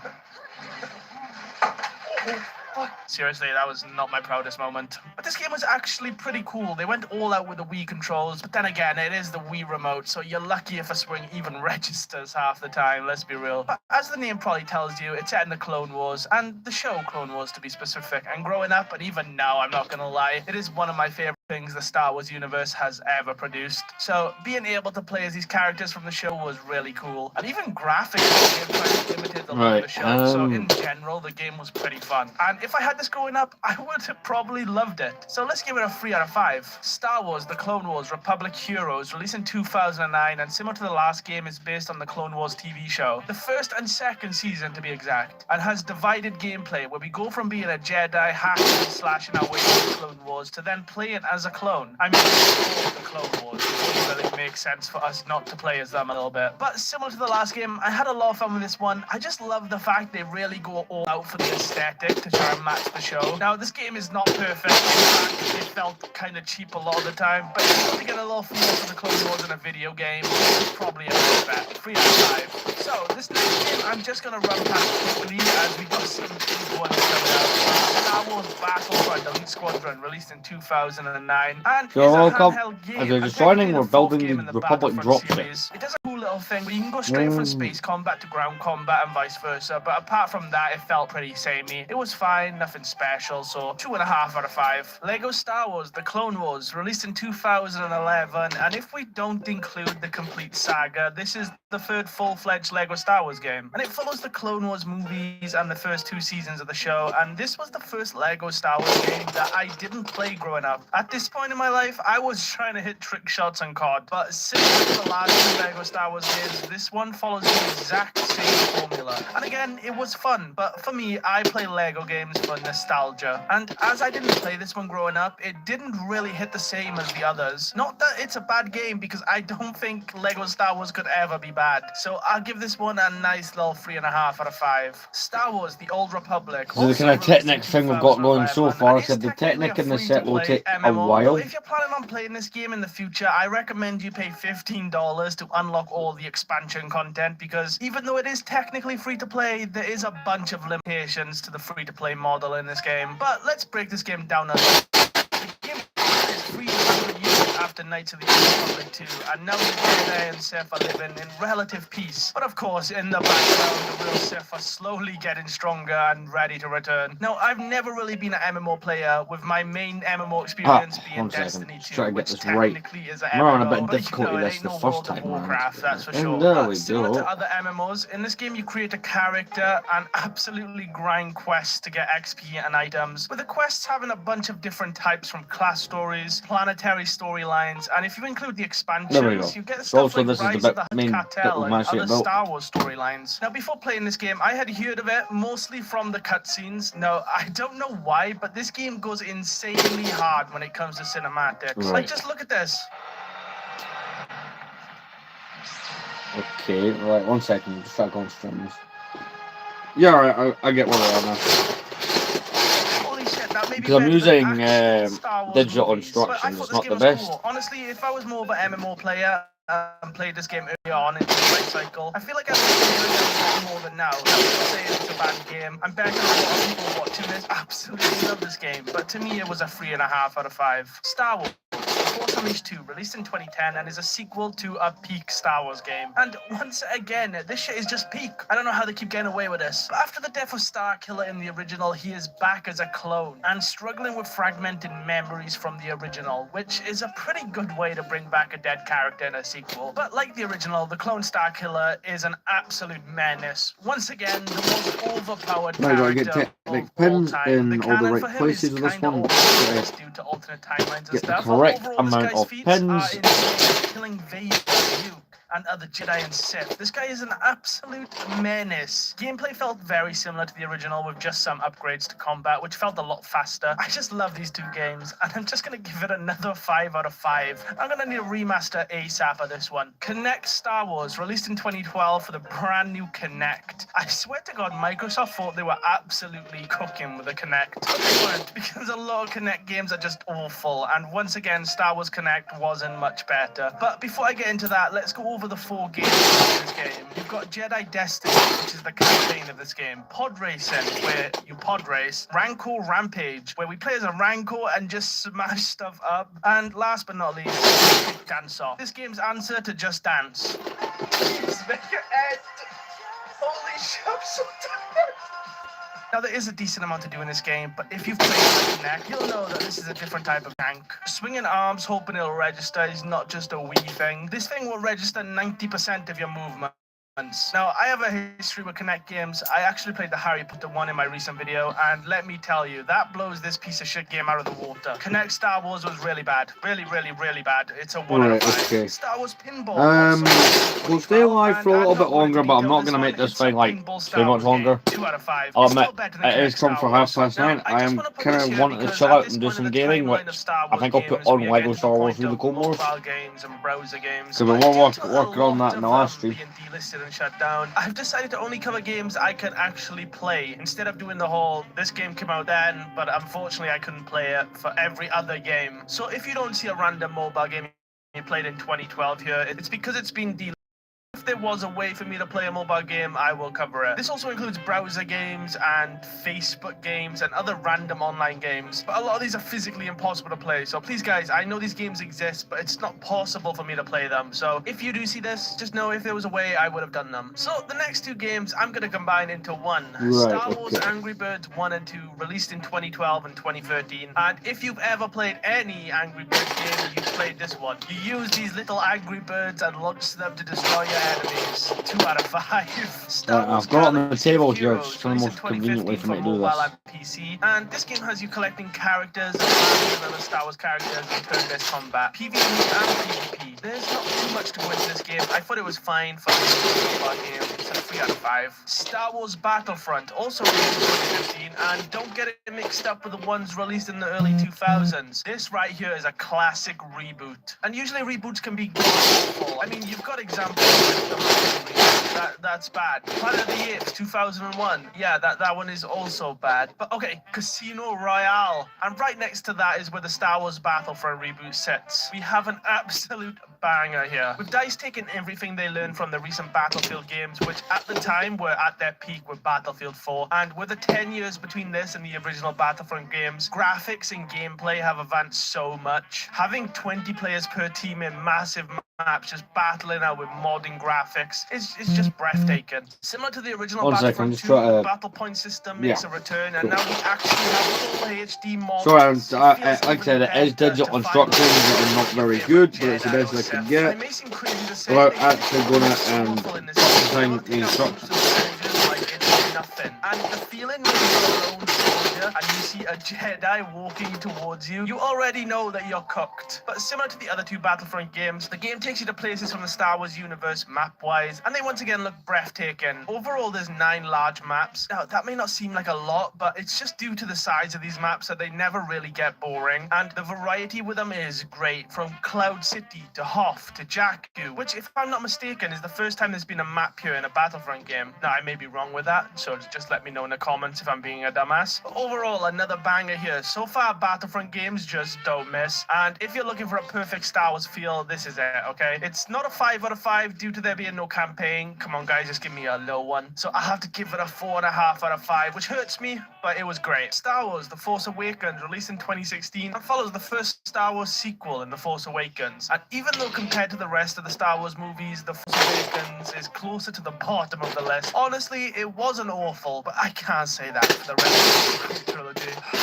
Flying now might be the worst thing ever done in Star Wars. They've always flown. Always! But The Force Awakens, once again, follows the same Lego formula. But due to this being the first Lego Star Wars game released for PS4 and Xbox One, the game looked so damn good. But overall, apart from the graphics being great, Gameplay-wise, the game felt very similar to the last few LEGO games. Animations are improving a lot, but at the end of the day, we are solving puzzles, following the story of the movie with some LEGO humor added in. It's just classic LEGO. 3.5 out of 5. Right, I've got to Star Wars slide Battlefront, these technical Rogue One, bits VR in and Mission. then go from there. That's a mouthful. Also released in 2016, and now we enter virtual reality. And to my surprise, this was a free game. Now, I enjoy VR, not that I can play a lot of it, because VR gives me a crazy headache, especially older VR headsets. But for a 2016 VR game, this was actually surprisingly fun and really immersive. And balance This is that like there. 30 sec- I'm While I right sort now. these The game other puts us into the pins I need. cockpit of an X-wing as we try to rescue a rebel team. And the game has us fighting got for the quite a few of galaxy, it, getting so- into the middle of asteroid fields. And for Star Wars' first attempt at a VR game, I actually like this one a lot. Putting us into the eyes of a rookie X-wing fighter, dogfighting TIE fighters has just never felt so immersive. VR is some crazy shit, man. 4 out of Hey, 5. that's This one one thing. really I'll be surprised happy me. once this And here we technic's have a big done. one, a fan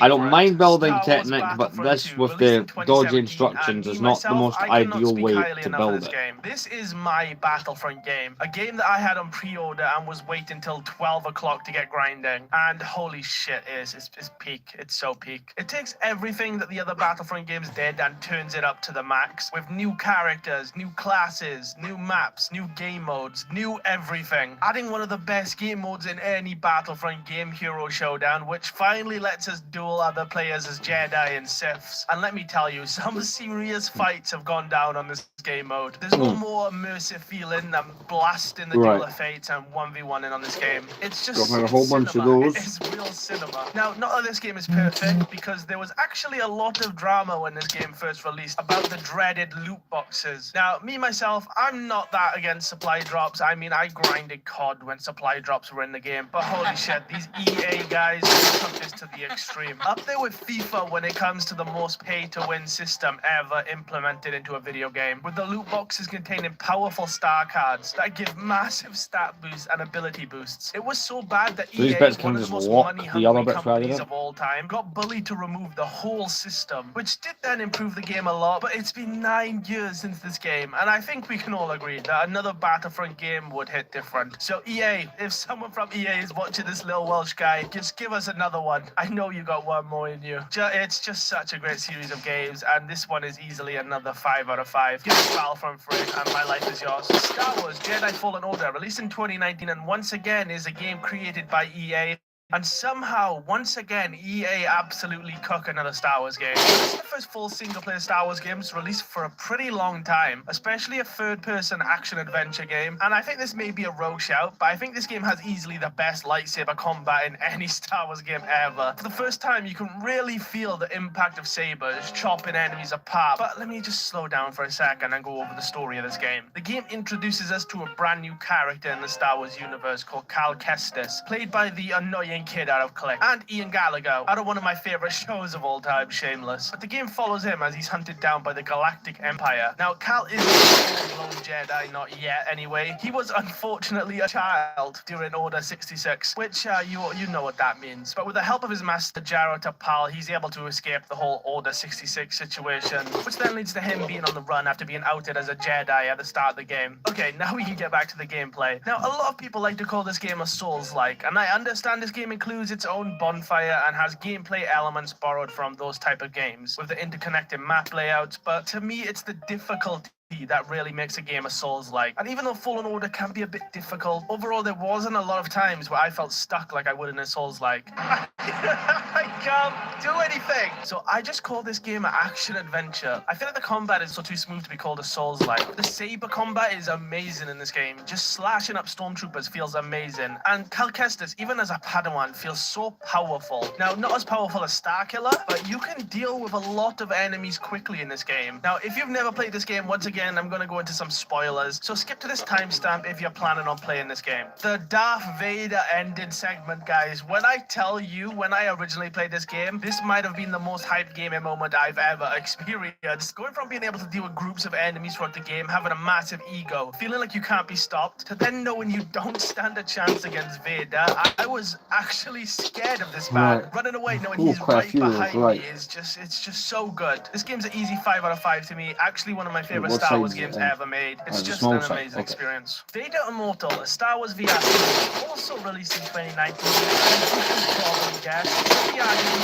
is into 3 episodes. It's based on Yuki that gets too close to Vader's ship, which will lead to getting caught by the himself, and find out that we are actually 4 sentients. You then get to slice things up and use that possibility. And actually, it plays really fun. For friends that say the game in VR, it'd be so fun. Like, can we just make that happen already? Like, just use this game as a proof of concept. But for the first attempt at this type of VR game, it was pretty fun. 3 out of 5. Star Wars Squadrons, released in 2020, and is a return to a game type that we used to get every week. One second, I'm trying to find This some point has bits. been There we absent go. from Star Wars games for a while. We are back flying in a cockpit, baby. And to say I've missed this would be an understatement. Going from multiple space combat games a year to none for a while made me realize just how fun and good those type of games are. And I actually like this game a decent amount. Now, it's no Star Wars fight or anything, but the modern take on the classic So, joining formula We're was Building so the fun to Republic play. dropship Graphically, the from game looks 2009. absolutely beautiful. So the main bit of the Campaign is frame fine, managed to get nothing built, really and I'm special, working but on the some of the multiplayer technic is where this inner game comes workings to for life. it. Taking part in Got all the dogfights parts in and here. street battles Bit was just a difficult blast. because I I'm like having this to build game, it with it's digital not instructions. perfect, so I'll give it a 3.5 out of 5. Star Wars Tales from the Galaxy's Edge, released in 2020, and once again we have another VR title. But in my opinion, this one is the most fully-fledged VR game so far. I mean, just look at the graphics. But the game takes place in Batuu, where we play as a droid repair technician who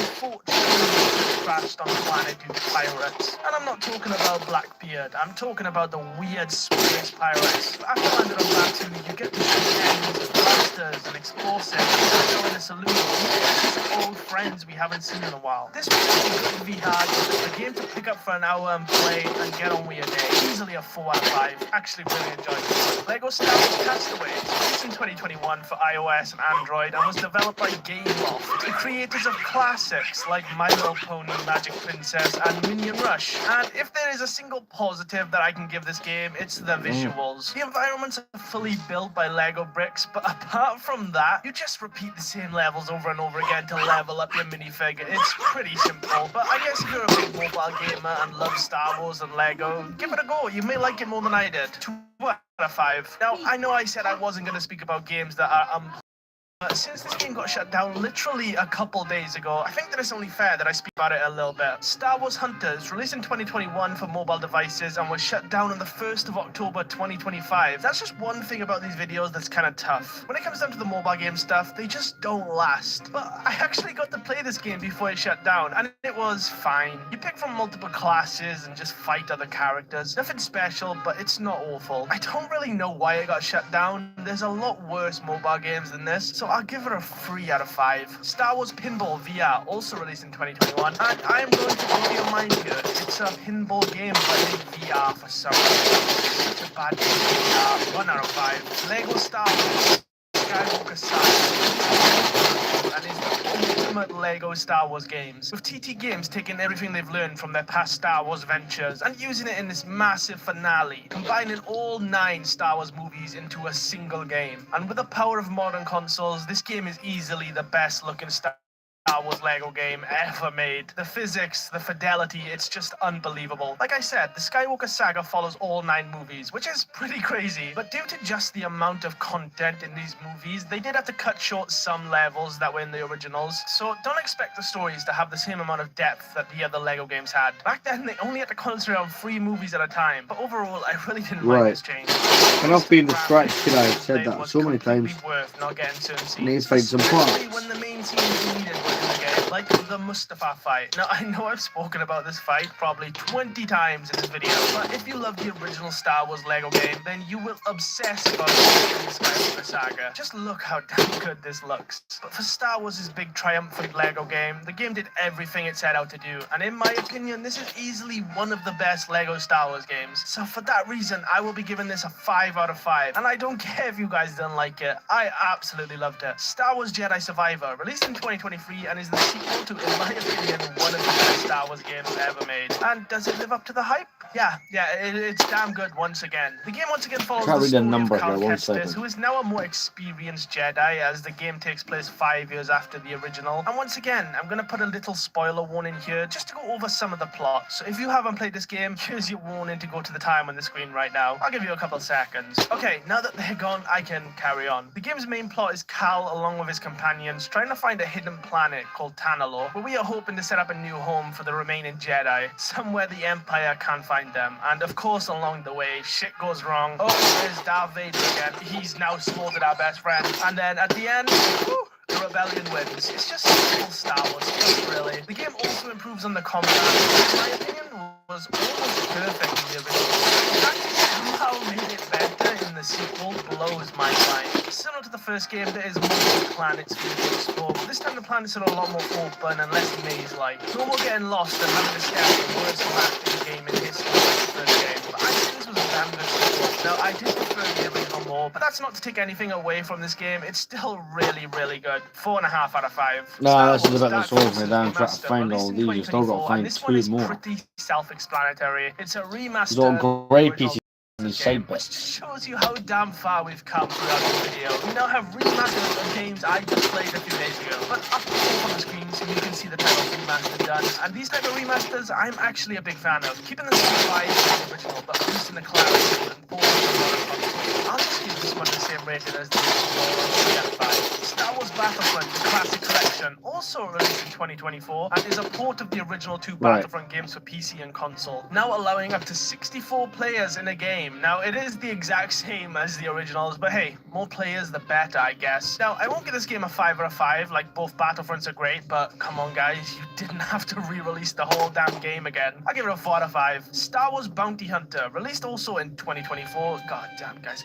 I can't be the only person so fed up with a remaster gimmick going on in gaming right now. Just give us new games, please. There But we yeah, go, I get didn't like that the original in. too much, so I'll just give this So a I've got to 2 find out one of more 5. of Get those this in here. remastered stuff out of my face. Star Wars Outlaws, released in 2024, and is finally a brand new game. Perfect. And a type of Star Wars story people have been begging for. We play as a character called Kay Vess, an outlaw deep in the underworld of Star Wars, a place that is one of the coolest parts of Star Wars that we Right, rarely we get to can see finally video do the games next and even step. movies and shows. Now, this game had some of the biggest potential in Star Wars games I've ever seen. must be on that GTA were step in the for a Star while, Wars yeah. universe, pulling off heists, getting chased by the Empire, getting caught up in the underworld. But overall, this one just fell really flat. A lot of technical issues destroyed this game on release, and it just never really recovered. Not that the game is awful, because it's not. There is a lot here, especially if you're a die-hard Star Wars fan, but I just really couldn't connect to it compared to how I did the other games in this video. So I'm gonna have to give it a 2.5 out of 5. And that's every Star Wars game ever made. Now, if I have missed any games, listen, I'm sorry, I'm just one man here. And this video was practically I am taken over building my the whole life for the last few 2009 months. Republic And honestly, I dropship. am I've really kind proud of built it. this So I back hope frame you guys part. really enjoyed this I'm kind of one. working If you on all did, of its just hit technique. that sub button. It means a lot. And I'll see you a lot sooner than you think. Later.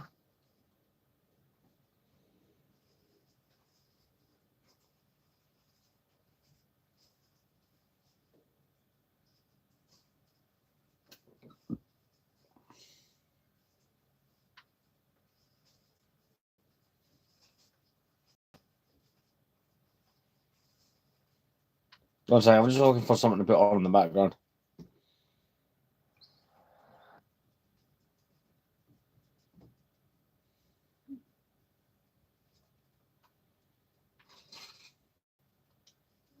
Across the Xbox family of consoles, there's been over 147 games that were supposed to be exclusive that ended up getting canceled altogether. And we're looking at every single one of them. But first, let's look at the Xbox One, because there's only a handful of games that we know about that were canceled as exclusives planned. These were pretty massive projects, not just like little developer studios that fell off. These are some of the biggest games that have ever been Xbox exclusives that would then be canceled. Obviously, one of the biggest and most notorious Sorry about that, Xbox excuse One me. exclusives I'm just looking for was the Halo technical Infinite. odds. Popular Platinum, they have a huge catalog of titles that have been widely successful, so it was very surprising that Scalebound ended up falling apart. Scalebound was created as a concept for a dinosaur game for the Wii all the way back in 2006 by Platinum Games before they would move on to develop Bayonetta. Right after Bayonetta's development, though, these concepts were reconsidered and the first prototype was created for Scalebound. Now, the title would be shopped around for a bit, and it would take until 2013 before development on Scalebound officially began, all before it was announced as an Xbox One exclusive in Right, 2014 that goes with in there. this really cool CGI trailer. Now, Platinum Games had a great reputation, so this announcement was met with a lot of interest, and in 2015, we would actually see more gameplay, and that's where things maybe took a little bit of a shift. The gameplay was rather rough. Just from watching it, you could see that the game was still in a pretty unfinished state, and was even suffering from a pretty low frame rate and stale animations. What did look finished, though, were these cutscenes. But this was already late 2015, and the game was supposed to release in 2016, so it wasn't really a huge surprise when the game would be delayed until 2017. But what was very surprising is this game that was hugely ambitious was... So this is kind of like part of the mechanism for picking up the AT-OT. Now, I have that already built. The story behind why I'm building this is it fell off my shelf a few months back when we were putting up new shelving. And I've only just now gotten around to being able to rebuild this one. So I've got a bit of a backlog of retro sets I've been building, and I couldn't justify building a new set until I sorted this out. It's kind of the way I rationalized it to myself. Like the place with the E3 was around. A lot of people really hope to see Scalebound revived in one way or another. There's always those fake leaks suggesting that Scalebound is coming out. And even to this day, Microsoft would allow them, they would love to see development on the game, but as of now, there's no information about Scalebound ever returning. Then there was the infamous Fable Legends. There was a time where Fable would get a ton of spin-off games. It had a casino-type game, a golf game, a chess game, a beat-em-up game, all in the short span of, like, what, 4 years? Well, Fable Legends was supposed to be the next massive Fable spin-off that would have been a co-op If you're action wondering, this is what I'm digging through where the parts are at.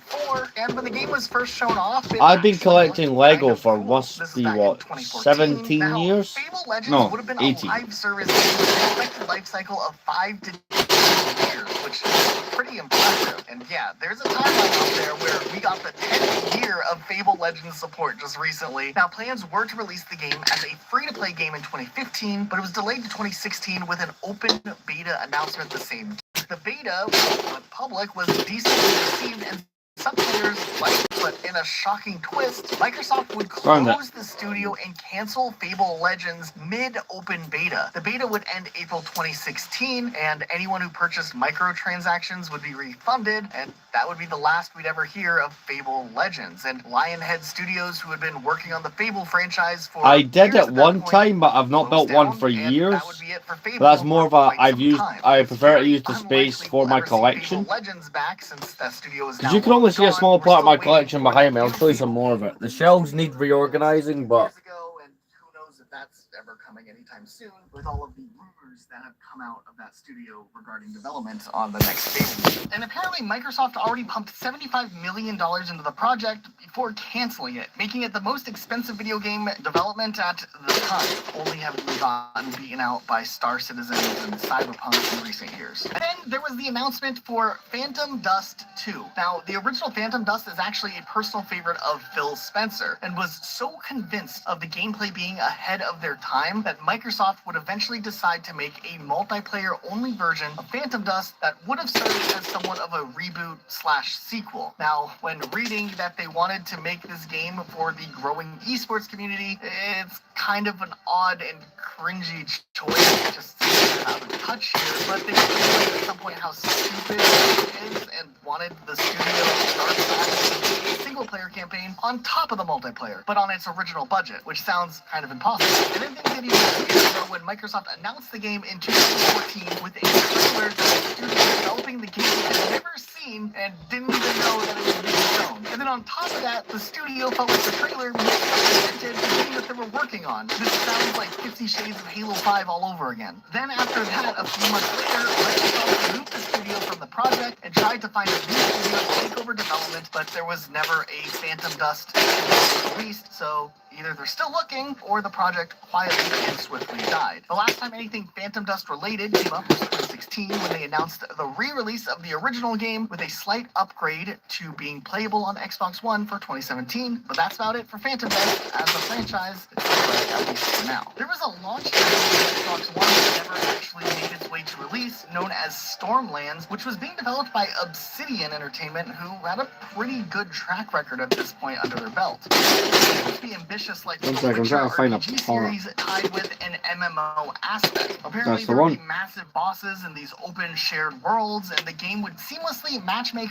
40-man raids together, which is crazy. What's really interesting, though, is this game was in development for quite a while and cost Microsoft probably a pretty no. penny to establish the So it's exclusivity with this it. set was on my This game shelf would be an Xbox One launch before. title. Xbox I've got the other also half worked of on it, other projects, the like they were Walker, trying to the focus on the AT-OT. Kinect. They were trying to focus on Back their in whole, November, I was putting up those shelves you just saw. TV experience, And- the game ended up being Oh, canceled, excuse me. though shortly after And cancellation of the game, set got knocked Microsoft over when went ahead me and my friend were acquired doing some Obsidian, stuff, but and I've didn't just now choose got the chance to continue build it any again. work on Stormlands, I and never not bought much this more set is when it known was about out. I this bought game it other than used a could've couple been years a ago. really big game. Okay, let's switch gears and look at the Xbox 360 for a second, because there's a very interesting array of games from this era that you might not even know about fully. The departure of Bungie from Microsoft and then leaving the Halo franchise, Microsoft toyed around with the ideas before establishing 343 Industries. It's been confirmed that for a while, Microsoft was close to making a deal with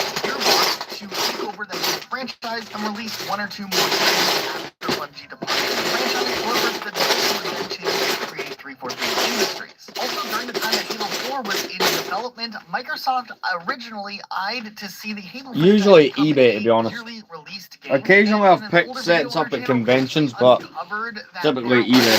was a demo or a new prototype by a studio known as Microsoft Game Studios Vancouver. And for a small amount of time, this studio has been planned to be renamed to 343 Industries Vancouver. And when we were doing research on this, our sources even suggest that the game would have been built in the Unreal Engine. While there is concept art speculated to be a part of this canceled prototype, it seems like the game was never greenlit for full-on development, and it also seems like the studio was soon renamed again to Black Tusk Studios. Was being prototyped for an Xbox exclusive title that would have been a AAA big budget game that would have been only on the Xbox 360 or Xbox One. We did get a brief demo trailer of this game that was in development, though it didn't really show too much, but at least hinted at this big project. However, this mysterious Black Tusk project would also end up getting canceled, as the decision was then made to move this studio into taking over the Gears of War franchise. Thanks. To begin development I do on appreciate you Gears giving of it a War look. Remastered and Gears of War 4 and 5. The studio would then also be renamed to the Coalition. That's not the only Halo spin-off game, though, that has been canceled altogether. We also know that there were plans for a Halo MMO game, known as Project Titan, that was being developed by Ensemble Studios, the creators of the original Halo Wars game, and through pre-production and early development before the game was altogether canceled. Now, we don't fully know for sure if this would have been a console release as well, likely PC release, but it has always been an intriguing part of Halo history, knowing that there was an MMO at one point planned that never came into fruition. Then there was also a Halo Mega Bloks game that was considered for development, and a prototype of the game was created and pitched to Microsoft for what a Halo Mega Bloks game would have looked like. It's pretty interesting. The first level was mostly completed, though it does reuse assets from previous Halo titles like music and sound effects. And while this looks incredibly promising for a Halo title, especially for the 360, the game was not picked up by Microsoft, and no further development was ever made on this Halo Mega Bloks game. A lot of you may know that they did a full Xbox 360 arcade remake of the original N64 Perfect Dark, and not only does the game play a lot better, it looks visually clearer, and it was a pretty solid remake for its time. It appears, though, that Microsoft also had planned on originally remaking GoldenEye, the classic N64 game. Alright, that was okay, I hugely just gotta popular, find and that had gone microphone through the piece. process of fully remaking the game just to find out that they wouldn't have the full rights to release the game due to the rights to this game being split 3 different ways. Because of this, the game would end up being shelved and never released until recently a developer version of the game leaked online, and players with modded Xboxes Right. were able to play through this GoldenEye That, remake in its from entirety. 6 years ago, Nowadays, it's GoldenEye about... is on Game Pass, Wow, and that that's was just the 6 years original ago. version, and the That was probably remastered my version best from thing, the one of the best things I ever did, 2000s was or that? 2010s never did see the light of day, officially at least. There was also a game known as Demonic that was announced for the Xbox 360 exclusively that would have been published by Majesco Entertainment and developed by a studio known as Terminal Reality. Essentially in the game you would have played as a demon summoned to Earth by humans who are looking to get revenge against those who've done them wrong, and you'd have like supernatural powers. They showed a little bit of this game. Hey there. though Majesco No, Christopsis Entertainment was ended up fun, releasing and some annoyingly I said problems, something and in the that game video that ended up being canceled. right. There was also a game I known as joked Voodoo because Nights, which 2 was gonna years be for before Xbox that, 360 and PC. I did a The game forum apparently mod, would have been a buddy and cop magic type frustratingly game, enough, which right, sounds kind of crazy, but also would have had a lot of elements to I make it like said a in the video story-driven something along the lines of, I hope game. You play as two hopefully it police won't be 2 officer years until I characters, do a but mock eventually again. you I've get not some built a dark full-on proper magic mock in powers, 6 and years. that sounds kind of crazy. I've no The longer game was really got the announced in space for it, 2005, but it seemed like but was it quietly is something canceled that soon I would after, like likely to due possibly do lack of again money and in interest the from future. publishers. There But was also a game for the Xbox 360 I want to known do as Totems, something. which would have mixed I'm not modern ignoring day you. world I events said hello. alongside fantasy, along with North Um, American indigenous folklore. There'd be elements of action, platforming, and parkour, which would all tie it together, though we only ever saw I want to do teaser for something. and the game would be canceled sometime about a year later. In 2005, the studio Novorama was I want to working do on something on a Marvel really Summer, big which scale. would I've have had some been maybe something ideas similar to because I've never Rockstar's built a Blade mock game, with a where big you play as budget. a young Both character of in those this mocks were world, built these before I was parkour making my own moves, money. and, like, run around and do So, missions and whatnot. Apparently you'd be able to I've go got and get yourself in all ideas sorts of trouble. There was a little bit released to eventually for do it, something really good. I'm thinking of teaser setting a trailer, budget. But outside of that, the game would soon be canceled shortly after. In the late 2000s, Microsoft actually held an interesting contest known as the Dream Build Play Contest, which would allow developer teams that were smaller to make a prototype game, and the winners would receive funds to complete and publish the project. There's been some notable games that have come out of this Hey, I project, said like hello Dust to you. Elysian Tale. But in 2009, a game known as Max Blasternaut was revealed and actually ended up winning the contest. It looked like an interesting shoot 'em up, beat 'em up type co-op. Yeah, game, sure, which no would be great bother. on the Xbox I don't Arcade. think there's The any game never shorts ended up that releasing, exist and of not too much is for 'em. actually I known think about whatever came of this game. the Development team recent Tech Deck videos is known for of Hollow Christopsis Brothers are and just Dying pictures Light. I managed to find from a 2007 group I was planning on in. working on a game known as Warhound, which would have been an RPG first-person game that was in an open world, and you'd be able to approach the gameplay in whatever direction you wanted. It seemed like it was maybe inspired by games like Far Cry and Crysis. It seemed like the game was pretty far in development, but ended up getting canceled as the team likely had to focus One their second, efforts just on try to games like Call get of that in Mars, there. Bound in Blood, and then Dead Island. And it's Very possible some of these not fun, ideas overly were complicated related Technic to system that those this set titles, has. though this game never saw its own release. Still, the gameplay looked kind of interesting. For something back in the mid-2000s, late 2000s, this was probably really ahead of its time. Right, It the also rubber had its band multiplayer technology stuff. functionality, allowing up to 32 players, which also was really ambitious, though nowadays, nobody really remembers this title. There's a game known as Dog Tag that was announced to likely come out on the Xbox 360 and would have been developed by a studio known as Diesel Power, but was to be published by a British publisher known as Digital Jesters. See what game the was rubber a band's in? third-person squad-based shooter. It would have had a lot of the slower tactical. This style is of the gameplay, with system cover being a huge for part of games connecting like it into the Gears of War, and would have maybe AT-OT, tackled but the some set does have a pretty handle. dark topics when it comes to like modern war. However, later on in 2005, the publisher Digital Gestures ended up having a bunch of controversy around their company and a lot of accusations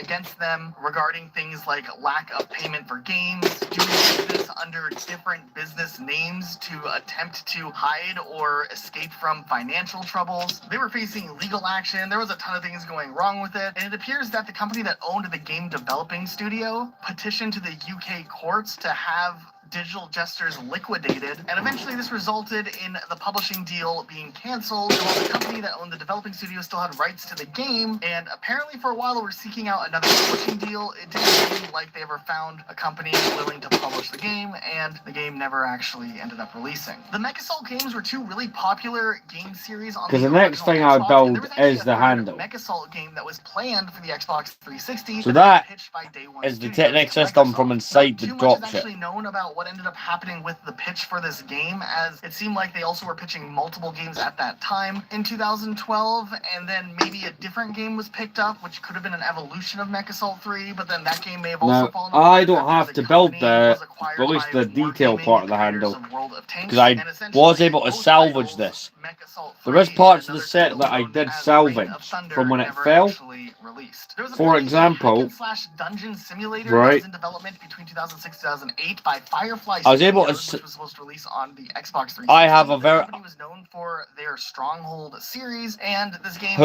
never came out, so not too much is known about it. I have about Gameplay 600 presentations contributors. about I've got a it. big army. There'll be a you can find a video on that. I think it's my most viewed video.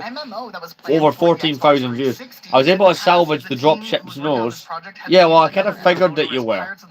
Why are you on a different account? Entertainment back for the PC, but since the MMO market was becoming very saturated, they thought maybe on Xbox. So I was able to things could do salvage the better. wings and that from when it fell, so the wings are intact, even though that's one of the last things you would build. Was running out, and over the years, some of the assets and prototypes for the game were shared online by developers. One who were thing on though, I Project, might- which are now preserved on websites like Unseen64. There was also apparently a run-and-gun side-scrolling game known as Sentient or Sensory Sweep that was in development. Your in mod on the 2008. other It was going account. to come out on the Xbox 360 Live Arcade. but the project I was will canceled time after right. it was officially announced, and These still not too much known stickers about it. are Ensemble not in Studios great worked condition. on Halo Wars and also These- the canceled Halo MMO we talked about earlier, but even before that, they had These look another game rough. that they'd been working on for Now, quite I do some know time, a guy potentially as on Wrench. It would've been one of the a Lego hard Facebook combat groups who game, makes and it custom seems like stickers. development started I'll either pretty early contact on him and for the ask if he original can, Xbox, but later could because have I don't know if been you can released tell on on camera, but 360. these It was ones are developed, not had a looking full too great. They are internal rough looking. demo, but it ended up getting canceled before being officially announced. Yeah, but why do you want to be There was mod a on game multiple known as accounts? Guerrilla You said to me Jungle that was Revolt. someone It would have else. been a co-op shooter game. It would have had a multiplayer component, a large-scale battle, an open living world, and free roaming across multiple islands. They were pitching this game alongside some other titles, and essentially Blizzard proposed to them to work on a completely different game, and because of that, they just ended up canceling this game altogether, and the game never saw a release. Now, also on the original Xbox, there was full intentions at one point or another to have Conker's Bad Fur Day finally get a sequel, that Nintendo 64 classic. Yeah, that was really 14K. underrated That at its Code time. Army It did seemed like there was a bit exceptionally of well. effort into making a follow-up game, as even the game had various names associated with it over the years.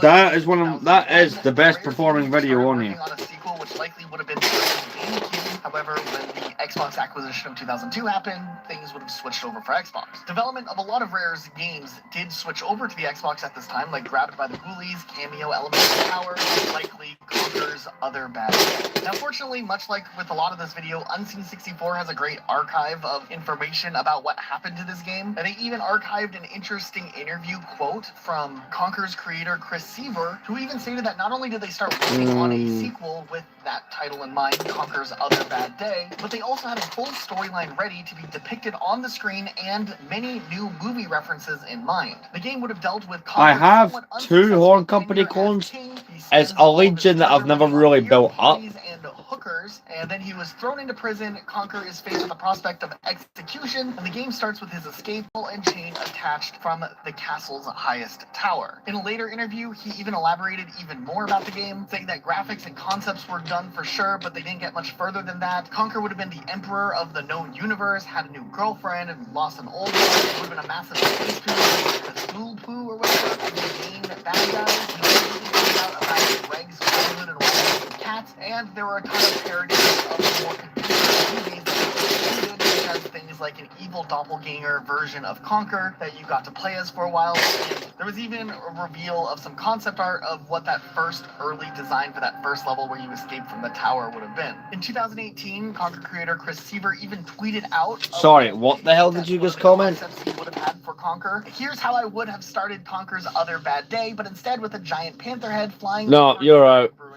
Of the world you're about to retrospectively journey through. And then he linked this video. Unfortunately, it seems like Microsoft wasn't actually all that interested in a Conker sequel, and soon the team dropped Other Bad Day to work instead on a remake of the first game with a major focus on its online multiplayer mode, assuming that Microsoft Oh no, that is would true. have been more interested in another multiplayer game, and a bonus remake of Bad Fur Day would have been less They are pretty cool expensive than clones. create a full-on sequel. In 2005, Conker Live and Reloaded was published, and there's even rumors out there that in 2014 already trying to return to work on the Conker sequel. With the launch of the Xbox 360, Microsoft asked Rare to move their project to the console and see what happened with games like Cameo and Perfect Dark Zero. However, it didn't seem like the team working on Conker at the time really wanted Yeah, to it was great push having this you here. project even further back for the Xbox 360 release. It would mean even more time working on this project for about 2 years.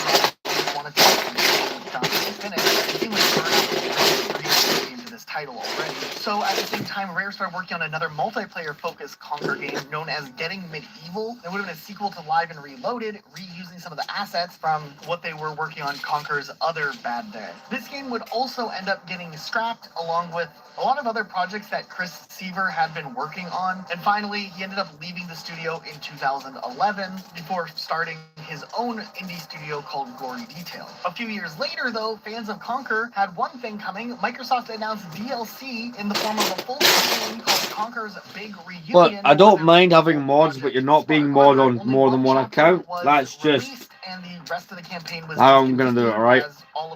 I don't want people being mods on multiple accounts. That just doesn't. I'm just not for that, okay? We know what the fans want. And in 2016, Microsoft announced Young Conker, which was like an augmented reality game for the Microsoft HoloLens, and they redesigned Conker to look younger. And it is probably the worst thing I think we've ever seen. It's absolutely horrible to look at. Yeah, Conker. Maybe one day Xbox will do something right with a lot of these rare IPs that kind of disappeared. Also, during the time of this game's cancellation, there was a lot of projects that Rare had been working on or that wanted to work on that started to quickly fall apart. Perfect Dark Zero was a game that was originally being in development for all the way back to 2022. It was pushed to the Xbox original and eventually the Xbox 360. Released as a launch title, but the game itself was kind of mixed in reception, definitely not being as praised as the initial Perfect Dark game. It just had a goofier tone overall from the original. After Perfect Dark Zero's release, though, the team that had worked on the Perfect Dark games split up into even more smaller teams working on different prototypes. One of these was called Fast and Furious, which was a concept that would have utilized the Xbox Live camera to have a movement-based game. And some of the concept images even show screenshots of rare characters like Conker, TT from Diddy Kong Racing, and Banjo as these terrifying costumes, but you get the idea. Down the road, it seemed like Rare... No, I just would only want you to be mod on one account. That's just that I don't want people being moderators on more than one account. I just feel there's no reason to have someone be mod on multiple accounts. You aren't bad or anything, you do great as mod, but I'd rather you just were mod on that one account. In the late 2000s, Rare did see a pretty... Yeah, I know, but what's wrong with using your other account? Projects that they were working on. There was an MMO project known as... Besides, I have the maximum amount of moderators allowed by YouTube, so I can't actually make you mod. Was a lead on a project for a Perfect Dark game, which at the time was called Perfect Dark Core. It would have had a very different approach to the series with Joanna Dark, and this time around the character would be a colder, a tougher warrior who, quoting Unseen 64 here, I take it you don't have access to your other account. To some extent, worn down by years of field work. There would have been a cast of new characters, and eventually even Elvis, the main alien from the original Perfect Dark game, would have shown up. What's the best way to put this? Joanna as well. Apparently, I would have to unmoderate someone else, right? So what I could have done is I could go to your other account and make it take away the mod privileges to give to this one. The problem is I have to do that on my phone, and I can't do that while I'm streaming. So I'll change that for you after the stream. That's the best I can offer you. Play the game released a series of games centered around a character called Saberman on consoles like the ZX Spectrum or Commodore 64. Years later, that company would become Rare, and Saberman was one of their lesser-known mascots, mostly just having little nods and cameos in other games like Killer Instinct or Banjo-Tooie. In the 90s, Rare worked on Diddy Kong Racing, which is a really It's not popular kart easy to racing do. game for the Nintendo I need to get the 64. streaming set up done better on the laptop. It's really, really good. Yeah, In the 90. 2000s, Rare was brought on to develop a follow-up game known as Donkey Kong Racing. We even got to see a cool tech demo for this game, and it looked really evolved and more Donkey Kong themed than what Diddy Kong Racing originally did. Diddy Kong Racing was originally another game known as Pro-Am Racing, which comes from its roots as another retro game. So there's like a long lineage with what we're talking about right now. Then everything shifted in 2002 when Microsoft acquired Rare, and development on Donkey Kong Racing dropped the was component. seized, obviously, because Nintendo had the rights to the property. Instead of fully canceling the game, though, they would just rename the project to codename Stampede, and with the news of Microsoft trademarking the name Saberman Stampede, a lot of people thought that maybe they were going to switch and use an old mascot that Rare had the rights to from years earlier, Saberman, once again. It seemed like in the following years, the game went through various iterations and development phases, but the game was through the Xbox years. The building part of the stream will end pretty soon. I might stay alive a bit longer and just play the Clone Wars game I've been playing. Microsoft may have realized that the project wasn't really making that much progress besides scenery and 3D models. Not much of an actual game had been developed, so the project ended up getting canceled. Over the following years, there would be footage and concept art leaked from the game, and to this day, people are still in the hunt for lost builds of the Saberman Stampede. But interestingly enough, this canceled game wasn't the only game that still had ties directly to Diddy Kong Racing. All the way back in 2001, before the Xbox acquisition of Rare, Nintendo and Rare announced that Diddy Kong Pilot would be coming for the Game Boy Advance as a follow-up to Diddy Kong Racing, but it would just be based on the flying sections of Diddy Kong Racing. Though with the acquisition, Rare ended up losing the rights to Nintendo's characters, and with concerns of quality, backed off the project altogether. So instead, the game was reworked just to include I'm going to put in my rainbow toilet Back at with this my time, rainbow. It seemed like Rare had a pretty big investment in the future of the Yeah. series.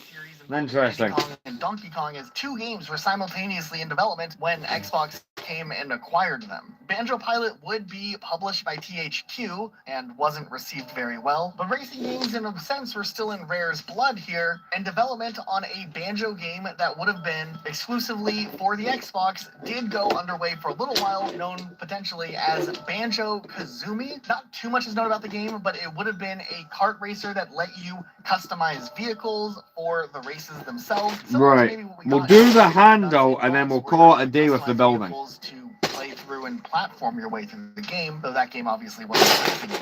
During this time, there was also Not to mention, I have already been live for over 2 hours. Banjo 3D or Banjo X, but this game I'm would not have gonna pin that comment. You need to come up, you've already done. I've already pinned a comment like that before. You got to be more original. Characters would have broken the fourth wall and gradually became more aware that they were in a remake. This was, of course, also during the time that Conquer was getting its remake. There might have even been plans of a 4-player co-op mode introduced into this game, but it seemed like by the time that this game would have released, it probably would have just felt odd being so many years since the N64 release of the game, and a lot of the team shifted into wanting to do a brand new game, not a remake, and wanted to innovate on the methods of platforming. Together with the build your own kart mechanic that was being worked on for what Banjo-Kazooie would have been, had these two ideas combined, and eventually the game Banjo Nuts and Bolts would be kind of the byproduct of these two canceled projects. Okay, now we can shift gears and take a look at the original Xbox, which is wild in itself with some of the games that were intended for this console that never got to come to be. There's a gem for the Nintendo 64 called Revolt, which was like an RC car racing game. Not only was the gameplay fun, but man, the main menu music was a banger. And there were plans for a sequel to this game. To Right, you gotta be careful, that 'cause would this is a have bit added finicky. online multiplayer known as Revolt Live. There was even a My closed favourite beta. Clone You Wars could even see the episode, game in the right? classic It's Xbox hard to Live nail one commercials, down, and but any commercials episode from that involves what looked like Hondo will be makes my the game favourite. look Just I find his pretty character finished so and funny. ready for release. It wasn't a bad idea either, because Perhaps the that thing one was where he to tries to capitalize steal on all the brand new small Jedi, Xbox like all the Live Jedi feature, which Padawan would let players connect and play together online, lightsaber and crystals. was a kind of When they're on that that ship with worked well Ahsoka, enough would be that it one had of them. 64. Unfortunately, Acclaim ended up closing down in 2004 because of bankruptcy, and unfortunately also, Revolt Live would get canceled. Hey, have you ever heard of the Here's some little interesting company known comments as you're leaving. Bungie? They made the game Halo. Well, originally, when Halo was being developed, Bungie didn't know or think that this would become as massively successful as Halo would end up becoming. And because of that, during the time that Halo was wrapping up its development, Bungie already had plans on what they were going to work on next, and likely their follow-up games would have also released on Xbox. Behind the scenes during the end days of Halo Combat Evolved's development was a game known as Project Phoenix, which was going to be Bungie's main focus after they got announced. Now, Project Phoenix did have a couple names in development that were changed throughout the course of its run. It had the name Breach, and it even got another name that we'll get to in just a second. But this mystery game was speculated to have begun development in 1999, then paused in 2000, with plans for development to resume on a brand new build of the Blam Halo engine. So that there, the bottom part, right, is the mechanism for picking it up.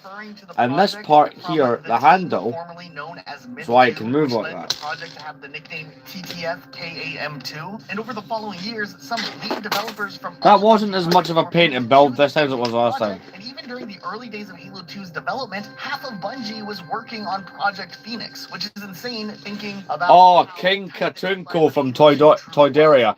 And Asajj Ventress hears about it and is like, nah, I want involvement. Probably couldn't actually be implemented into the game. I have a series on here where I was collecting all the Clone Wars minifigures.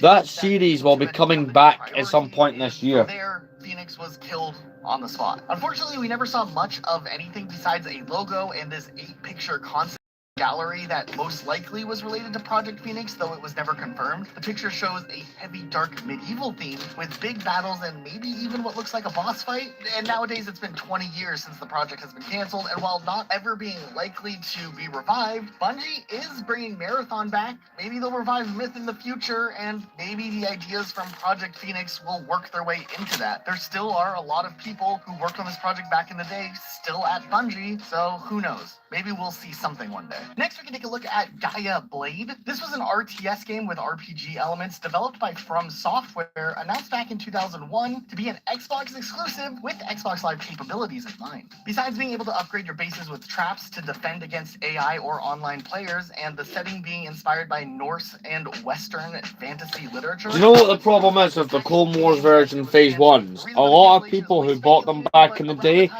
sharpied them, right? They would cut the fins off, and granted, that was what we had back in 2008, 9, 10, because the custom clone trooper market wasn't quite as big a thing. So that was the unfortunate side effect. And also, the modern Lego clones are so bad in some cases that people have bought up the original ones. RPG that retold the story of the Bible and maybe throws in some No, Greek what do you mean the real? in there as well. You aren't you? The trailer you can I'm see not gonna Medusa, ask. which I don't think is in the Bible. Oh, and besides it being an RPG, it was supposed to include some survival horror elements. It looked pretty ambitious. I mean, just look at the features that were planned on being included in this game. But hey, maybe it was too ambitious for what the developers could actually make, and it was canceled sometime between 2002 and 2004. What's left of this game are some insane quotes from the developer to describe the game, like, quote, separating the sea and saving the Hebrew people should be a warm and gratifying feeling for us all, and imagine how it must be like to be Jesus, to see yourself nailed on the cross. I have, apart from, I made a video back in 2024 called Every Lego Clone Trooper Ever Made, where I had them all in front of me.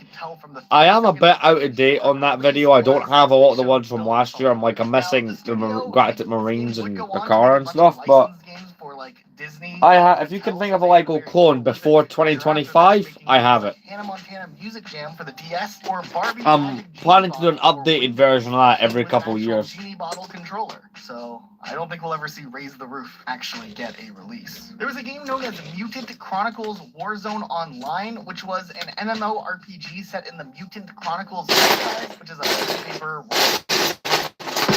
that was announced in 2000 2 years later. It does look alright, and it's interesting to think that in 2000 there was a console MMORPG like this in development, since console MMOs were common until the early to mid 2000s. There was another title known as Strident: The Shadowfront, which was a techno thriller game, whatever that means. Strident: The Shadowfront was announced in early 2000s for the Xbox and later PC, and was heavily inspired by Bungie's game Oni. It would have featured similar gameplay, a female lead, 20 missions, and Yeah, a cyberpunk I've got some of them, but I've not bought a whole bunch of them yet. It looks very early 2000s, but the reason the game was canceled was never given, and Sony was going to make other Xbox exclusives like 99 Nights. There was also But I do plan to go back collecting all the Clone Wars figures. I was doing a series on it here. I just fell off after a while. And was also canceled around. I started doing the complete saga one for a bit. Mountains of Madness. Now, Call of Cthulhu's Dark Corners of the Earth and the Horror and 2005, the development of this game was so dragged out, they also started working on two games during its initial development, one of them being Beyond the Mountains for Xbox, and the other being... I think it's a very stupid idea. Xbox, but neither of those They're doing locations that we've not had for a while on Lego, that people would want, you know, a cheaper way to get them for newer collectors, and unfortunately, they're smart bricks.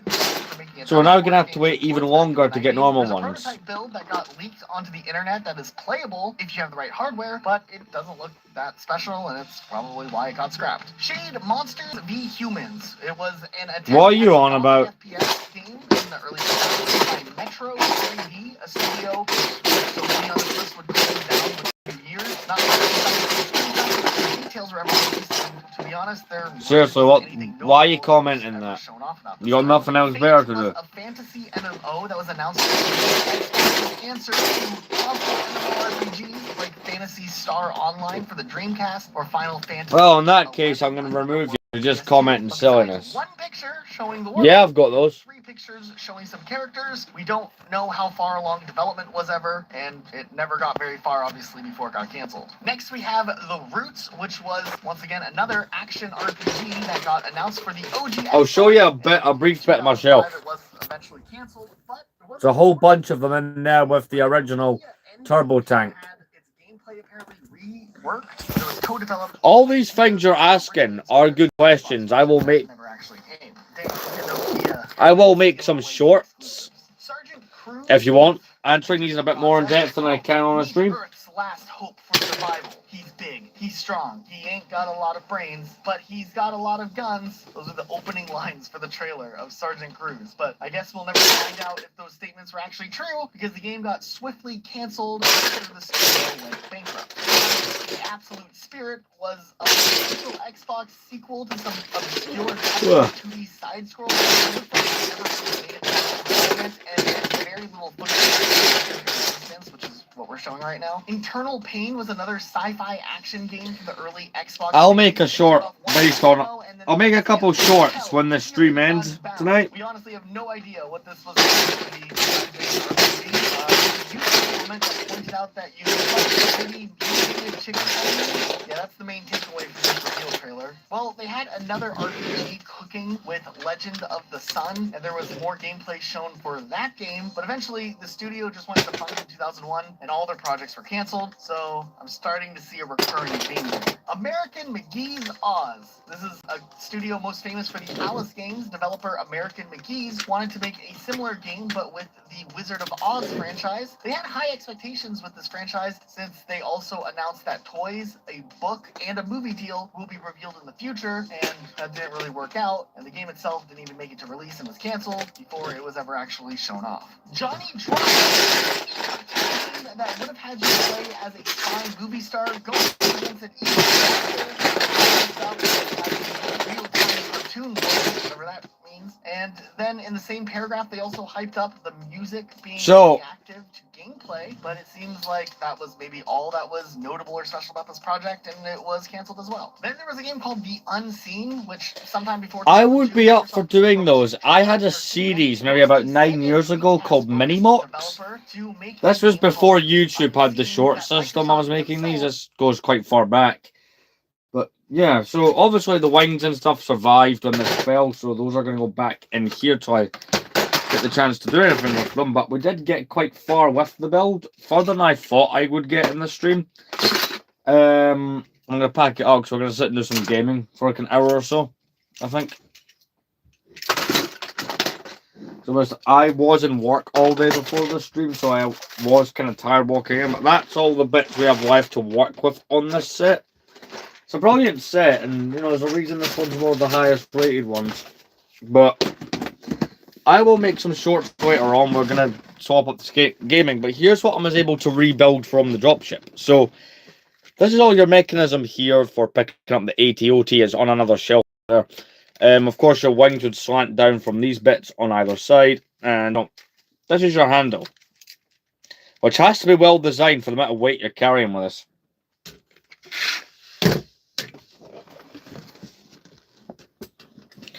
Now, I'll be right back, and then we'll do a bit of gaming on here.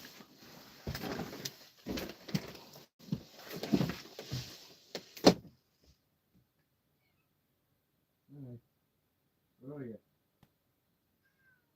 Get my feet. Yeah.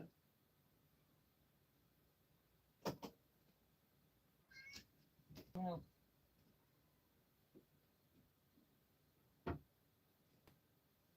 Yeah.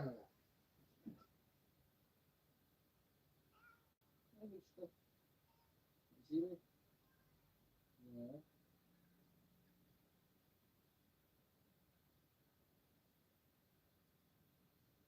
Sam. Go on then. You gonna go talk to them? Why not?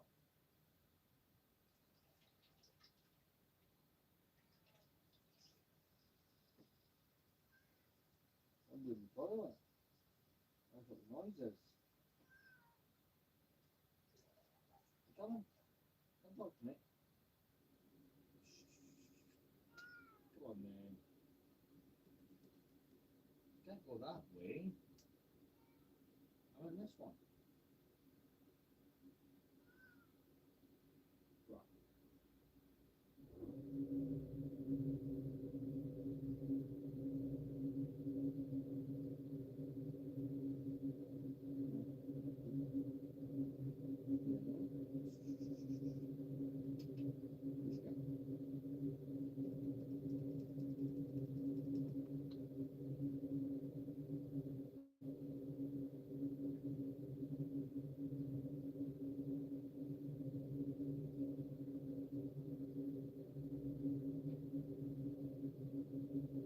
Keep going.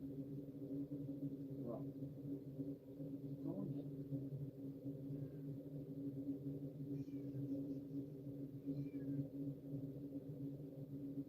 Come on. Go to the toilet.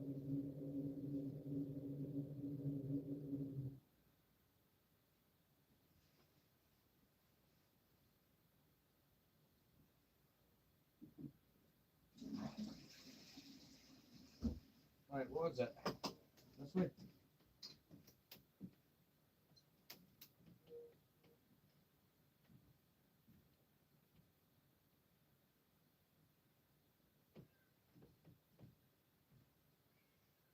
Yes, yes, sorry. Oh, you okay? Oh.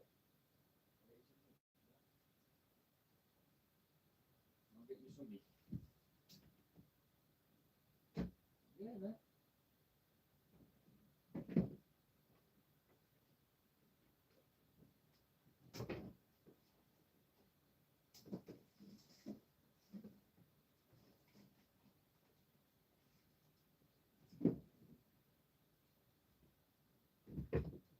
What's this? Yeah. What's that? Yeah.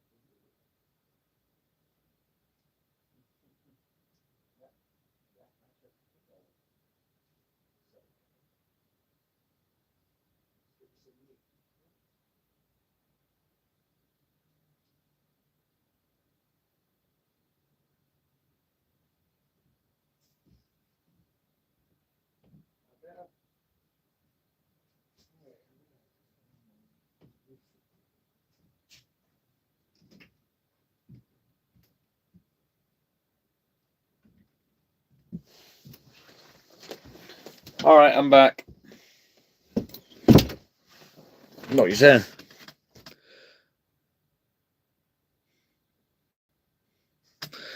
A senator, right? So senators, they don't really exist too much in Lego. The only senator minifigures that we realistically have ever gotten, we got Bail Organa in 2019, but he's more based off his original trilogy version, you could say, or his Rogue One appearance. Trying what senator, we have multiple versions of Padme from when she's in the Senate. But the only senator minifigure I can name that I have that is not Padme and is official Lego is this one over here. This guy here, this is Anaconda Far from 2009, is like the one exception.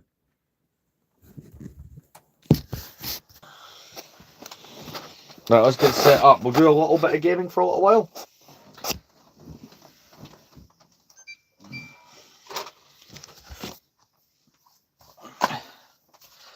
Tell me on how to change my phone at.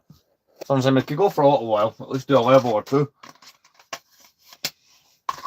Unfortunately, I think, right, if Clone Wars had not been cancelled when it was, we could have got a lot more of those kind of random characters. Unfortunately, we'll never know the answer to that one. Because Lego, you know, the minute after Clone Wars was cancelled in 2013, we got that, I suppose 2014, we got that whole wave of Kashyyyk stuff that year. Then the next again year, it was all about Star Wars Rebels and just Disney-related nonsense. I'm not a fan, if you can't tell, I'm not a fan of the Disney era stuff. That's something you will not really find in my Star Wars collection. You'll find sets based off Disney's Clone Wars episodes. You'll find the occasional like minifigure like Mando or Grogu, but I'm not a Disney. Disney just absolute butchers. That's all I can call them. All being nice. Alright, volume's down. We're gonna play Lego Star Wars 3: The Clone Wars. Because if you like Clone Wars, and this is like add Lego, this game on the 360 is just brilliant. See, Rogue One, weirdly, is the only project they made that I really liked.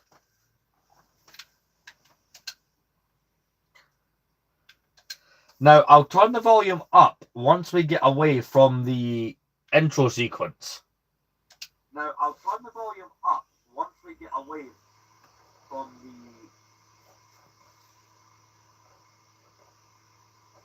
See, Rogue One stands out because I feel that with everything Disney made themselves, it was all about changing it. It was all about branding it their own.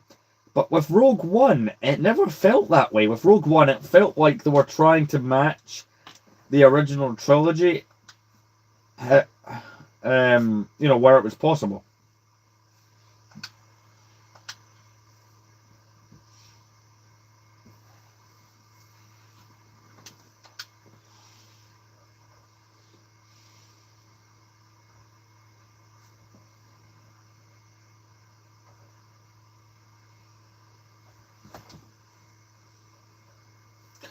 My favourite film is probably Return of the Jedi.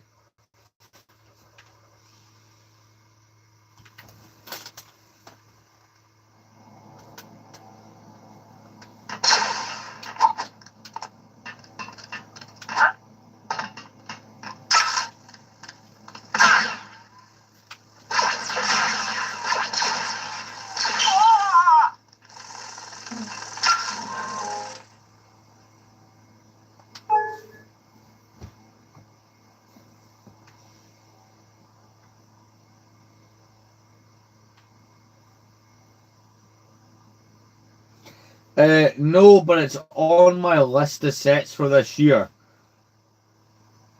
Right, I think we'll follow General Grievous with Duel of the Droids.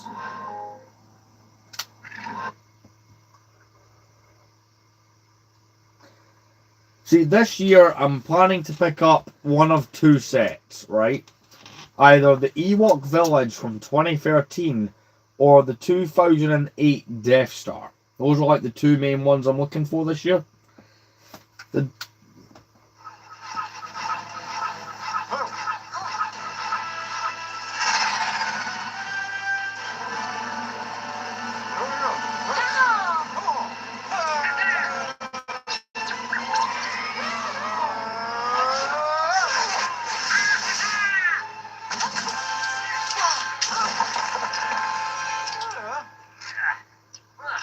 The big playset one. There's a lot of nostalgia for that set for me.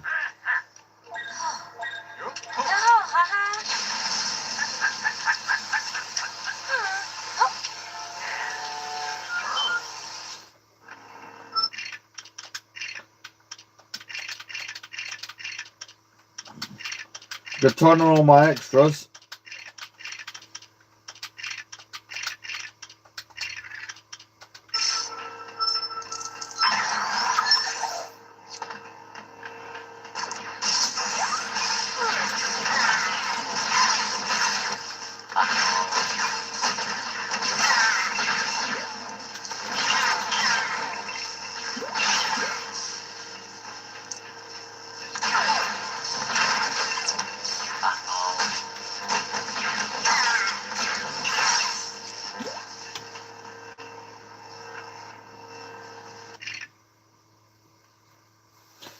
Honestly, this game I'm playing is I have an original Xbox.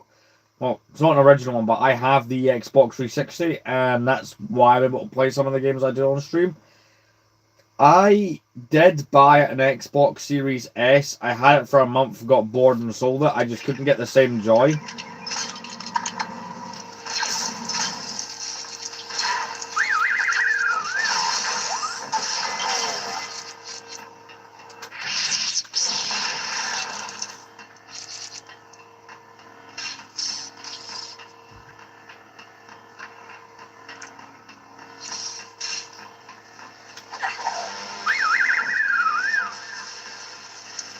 Come back here.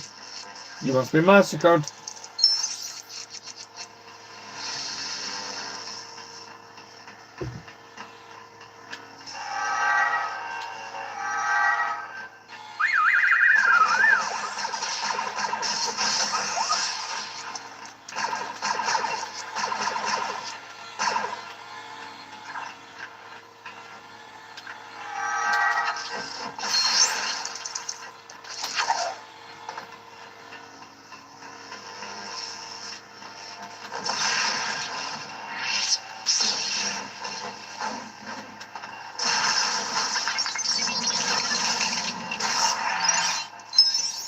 See, this game, right, is kind of considered the forgotten LEGO Star Wars game, if I'm being honest. Because this one doesn't get talked about as much as it should.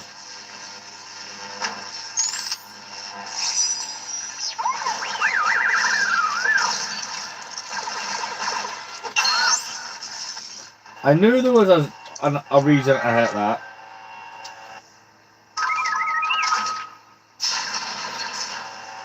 Favorite Jedi? East Koff. My favorite clone is Captain Rex, but I think that was very obvious by my username on here.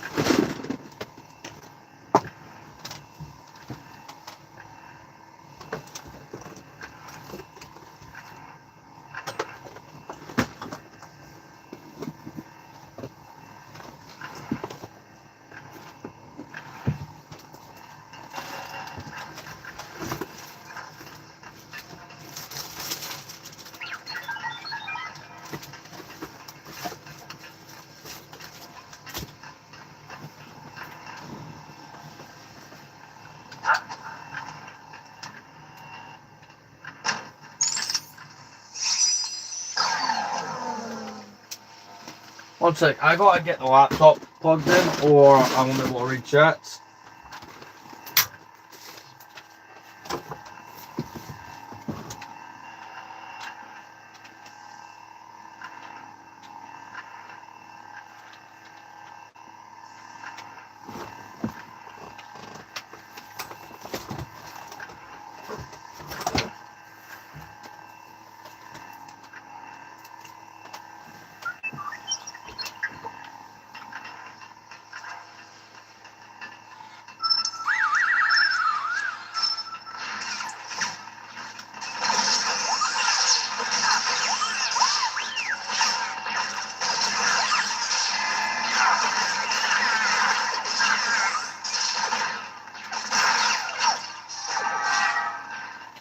So there's a thing in this level where you can get, it's a gold battle droid, right? And they assist you throughout the level.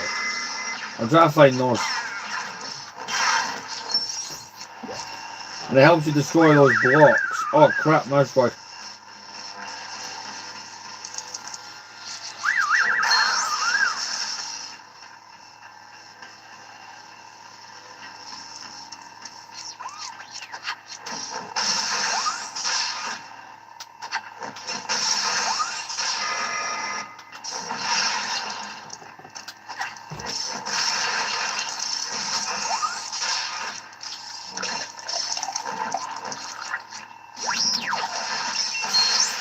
Destroying those always get rid of kits. Favorite Clone Legion? The 187th.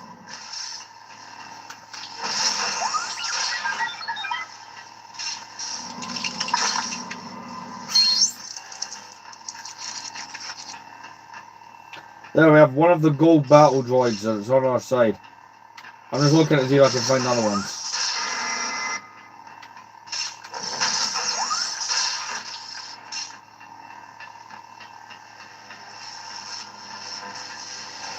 So if I change to Captain Rex and start shooting at that gold block, it should join me.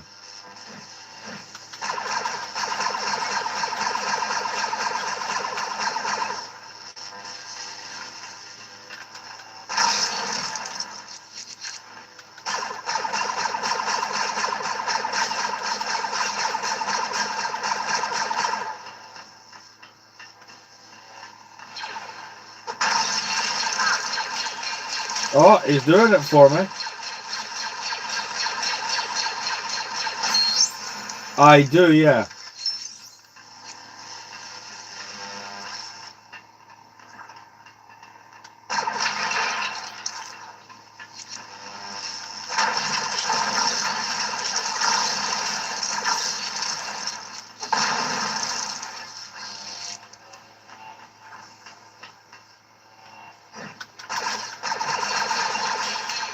Get the gold droid to do it.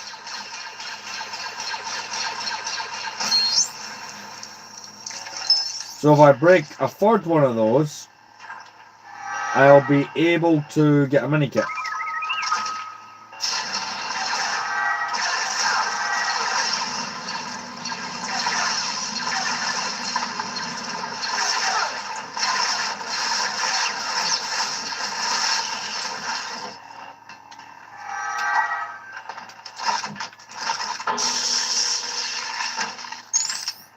I have a good majority of the Clone Wars sets that exist.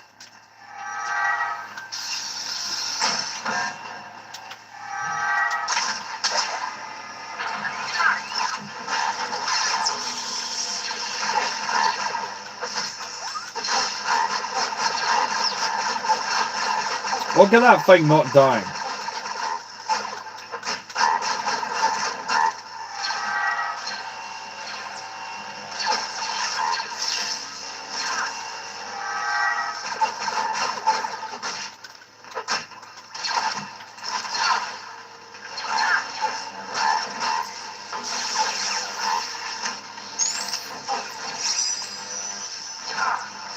I have the Plo Koon from that set, and I've got one of the Wolfpack clone troopers.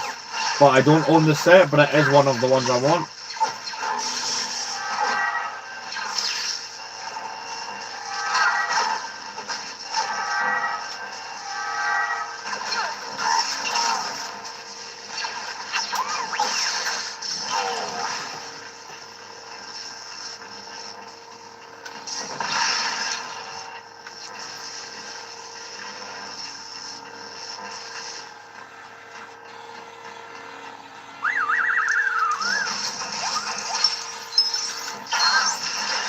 We'll destroy 2 more mouse droids and we get a mini kit.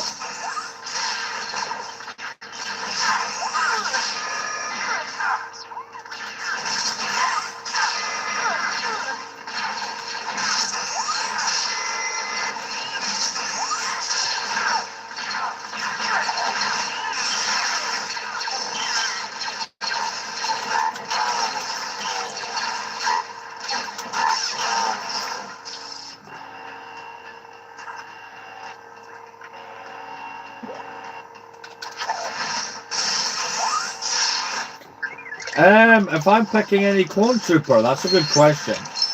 I'm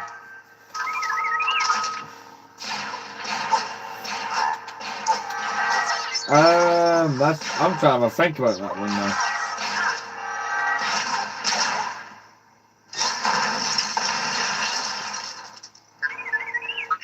Honestly, out of any clone trooper to come out, does it have to be a Legion that's already been done, or would it have to be a completely new Legion?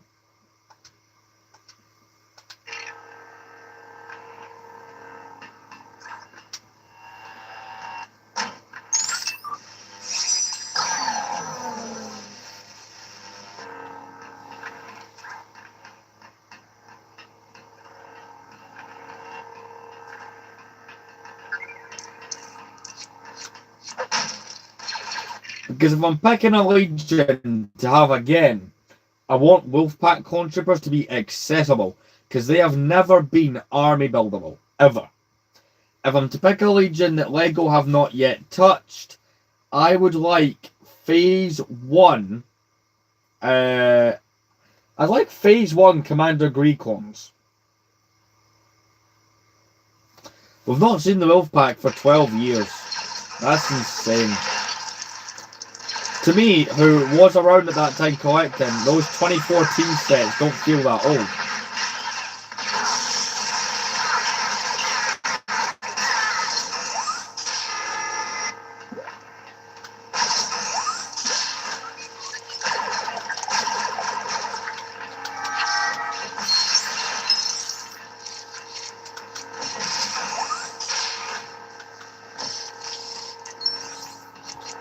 Nothing here that... Oh, we were one that we didn't do.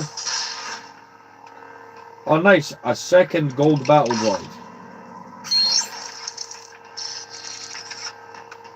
See, and I've got 2 of those gold droids. There's a few customs. If you comment on my most recent short, so that if you go on my most recent short and comment that question, I'll be more likely to remember it, and I will actually make a short on which custom manufacturers I recommend and for what. I'll make a whole thing out of it. Eventually, I want to make a full-length video talking about it.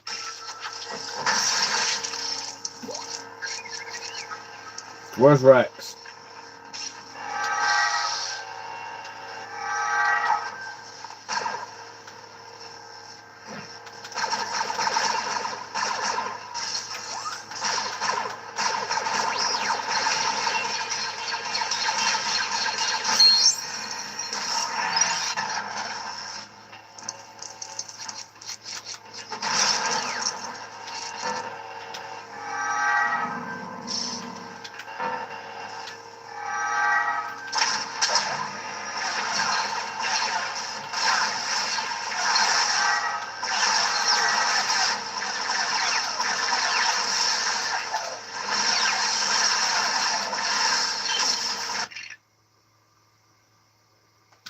Republic Customs. You see, the problem I have is I live in the UK, so just about any custom manufacturer, right, that I want to look at, I have to pay import. There's one or two in the UK that are good though. Again, if you comment it there, I will make a full thing about it. And then eventually in the future, I'd like to make a video talking about them.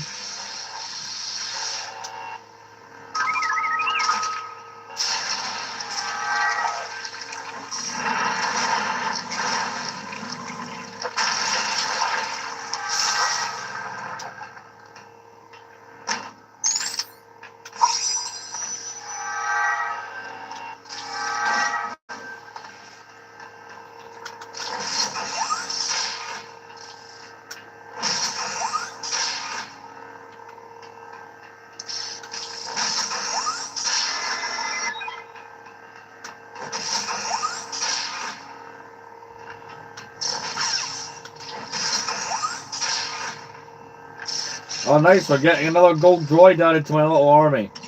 I would not mind a custom of this, to be fair.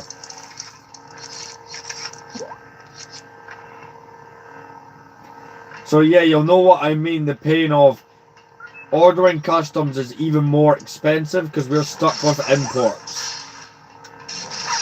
Like, see if you want like oddly specific things, you are paying the import. I have 4 of these guys in my army now. I want to make sure I didn't miss any, because I know there's I'm looking for something as well. It's the a mini kit, but I have not met the criteria for it yet. Right, let's go this way, see what we find.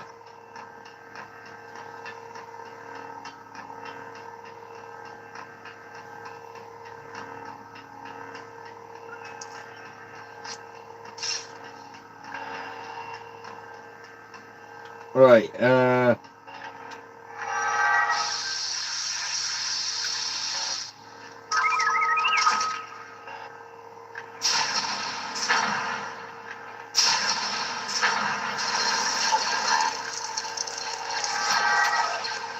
alright, let's see if we can find those other things we're looking for.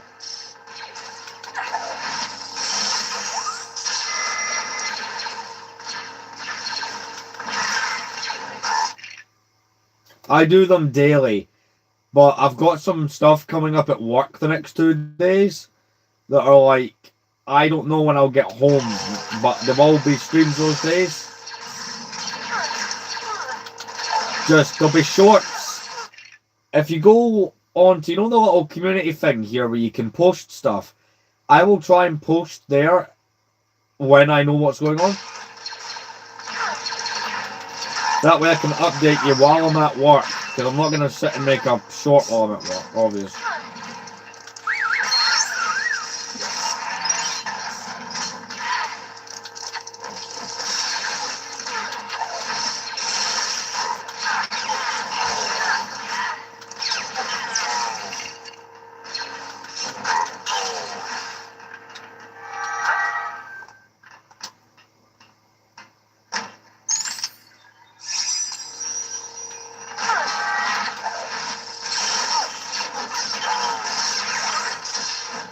Thanks for joining. I appreciate that.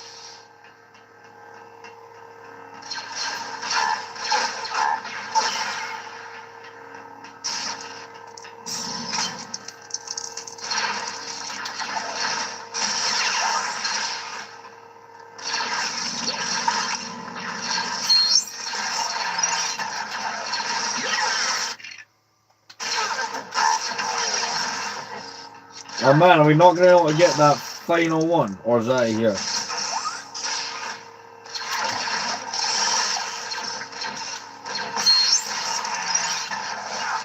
If you've never played this game, the mini kits don't just build little micro ones like they do in the Complete Saga. In this game, they build minifigures. So, usually if you only get 1 or 2 mini kits, depending on which ones you find, you can't really tell what character it's building. But 4, we'll be able to know who it is.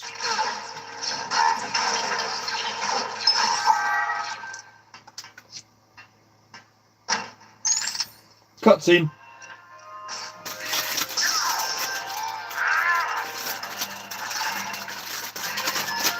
I love how this cutscene's done.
Yep, he's escaping. He's a coward.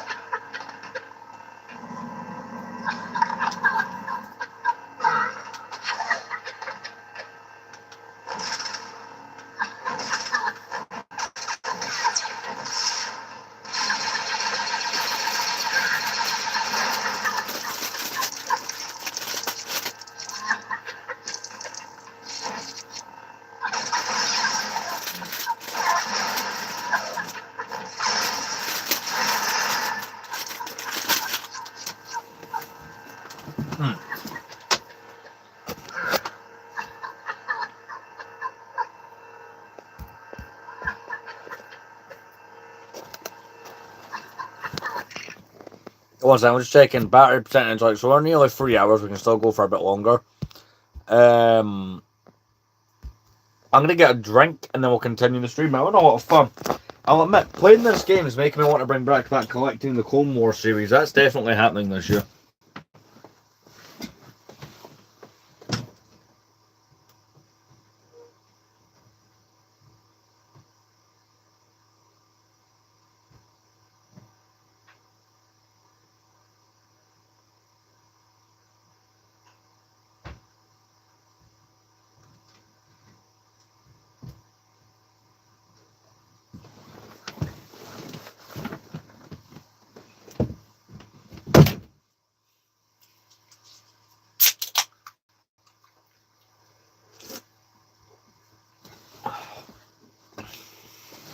Right, I'm back.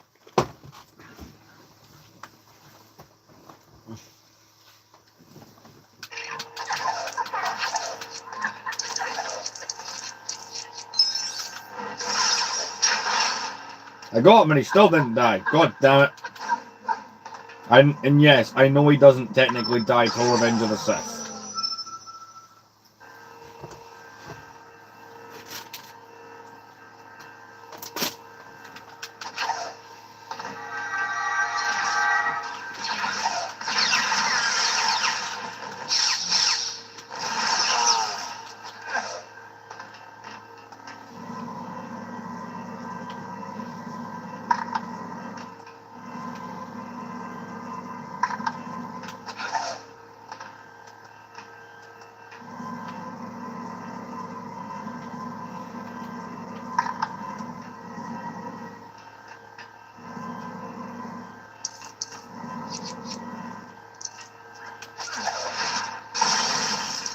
Oh, nice, another minikit.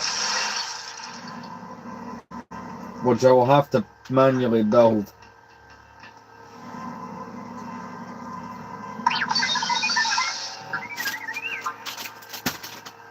Right.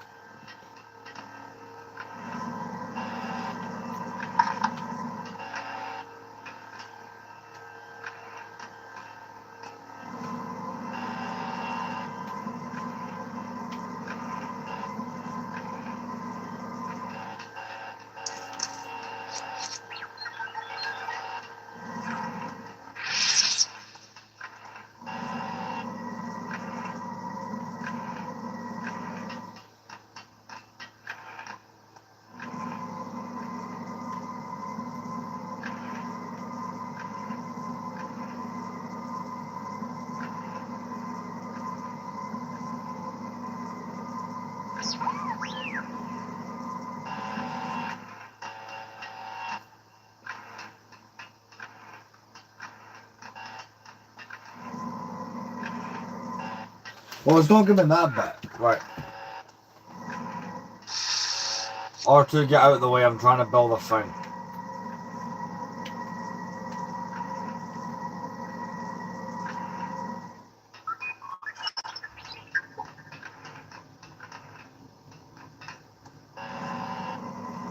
Oh, right. Never mind. I'm just being screwed with again. That is the top, but it looked like... Alright, okay.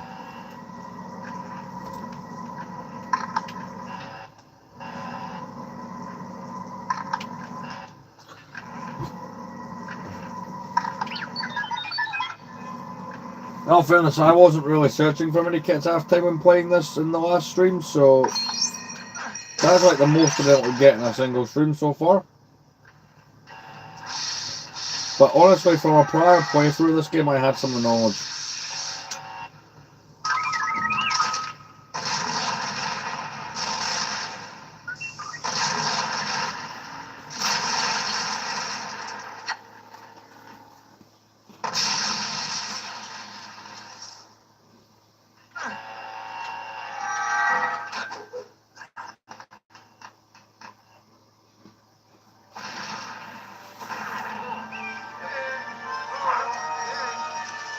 Let it go.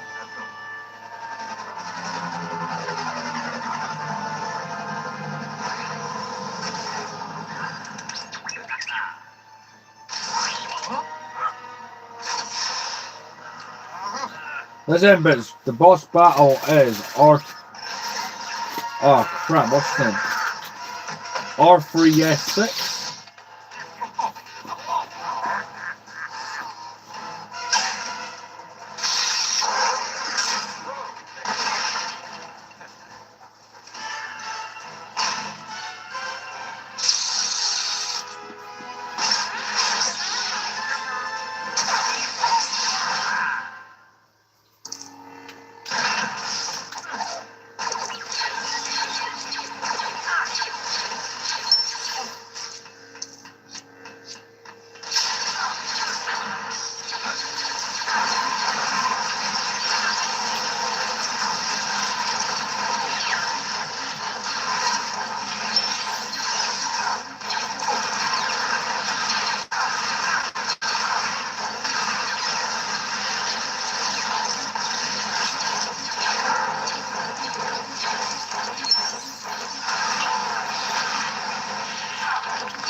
Looks like I've got the dark side thing activated. Let's open this.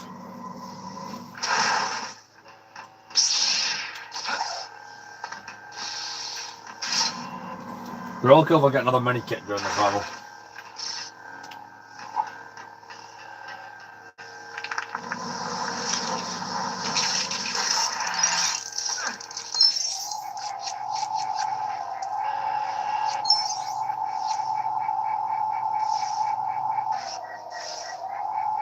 But you cannot pick up the protons or the torpedoes of this.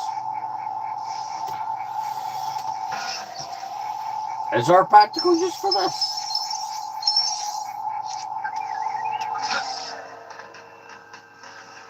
No, you just build it and it exists. Alright.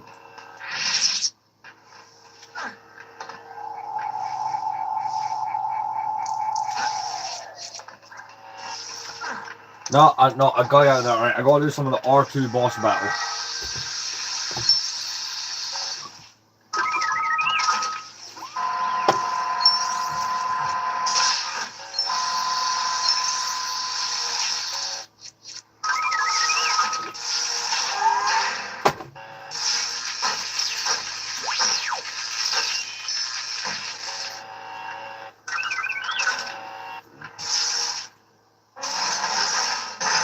Yay, more of those guys. That's what we need.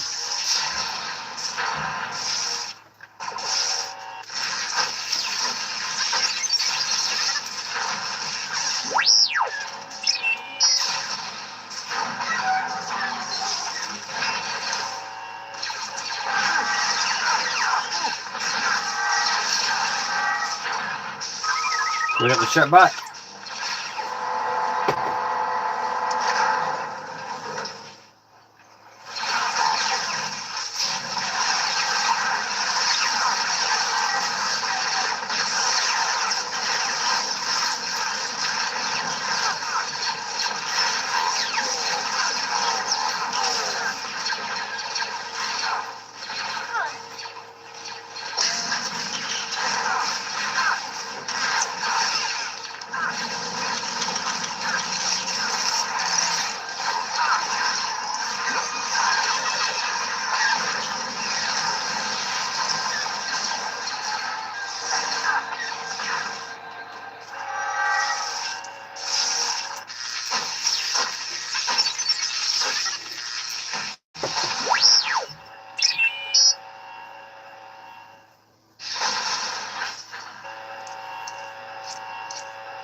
Kidnapping!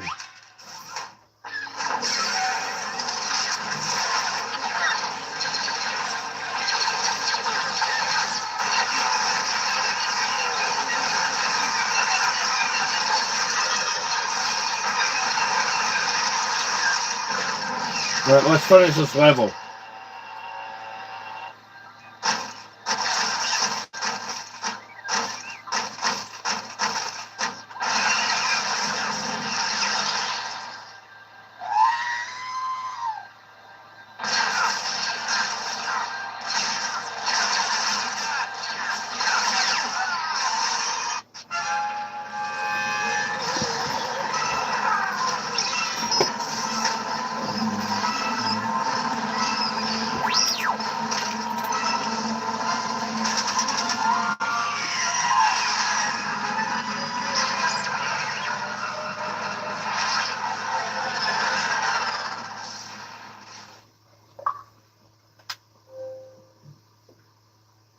Complete Duel of the Droids. The achievement is called Follow Me, Boys.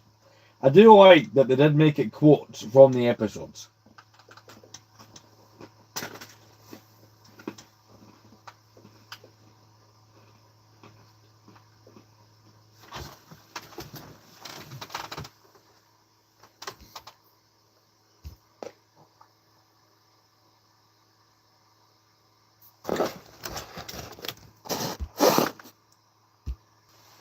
Right.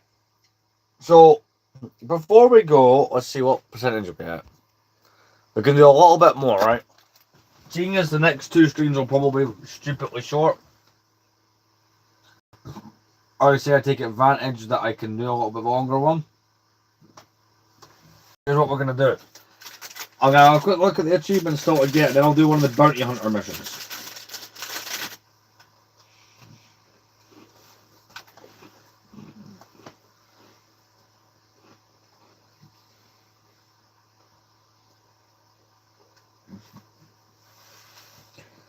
Right, so here's the achievements I'm missing. The pleasure is all mine, my dear. Complete the hidden enemy. Okay, clankers, suck laser, complete ambush. Oops, what happened? Complete blue shadow virus. Torpedoes away, complete shadow of malevolence. What a rota, complete castle of doom. Liberation, complete liberty on Ryloth. Time to take the capital, complete innocence of Ryloth. You can have my ship, complete storm over Ryloth. We live to fight another day. Complete Grievous intrigue. Not so tough, are you, Sparky? Complete rookies. R6, take me home. Complete lair of Grievous. Abandoned ship. Complete destroy malevolence. Zillow tolerance. Complete Zillow beast. Impressive, most impressive. Complete the game 100%. Single player only. A presence I've not felt since. Collect all mini kits. This is a secret. Vector of the fleet. Convert every star system to CIS. I'll have to look into how the hell you do that one.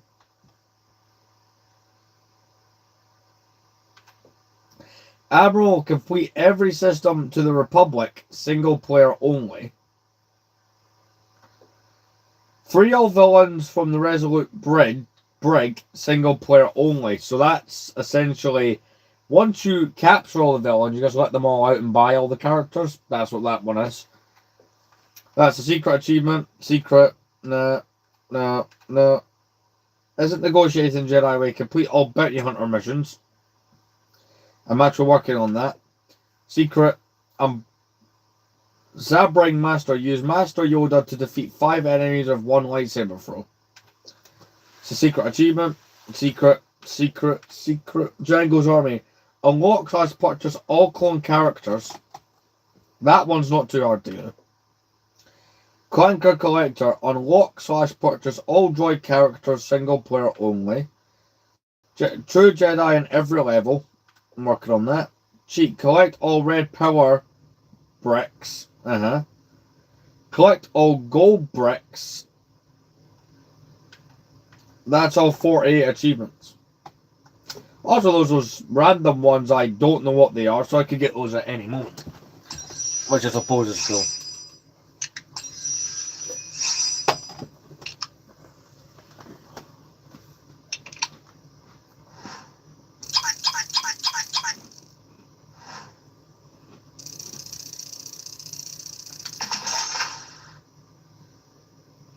Who's it?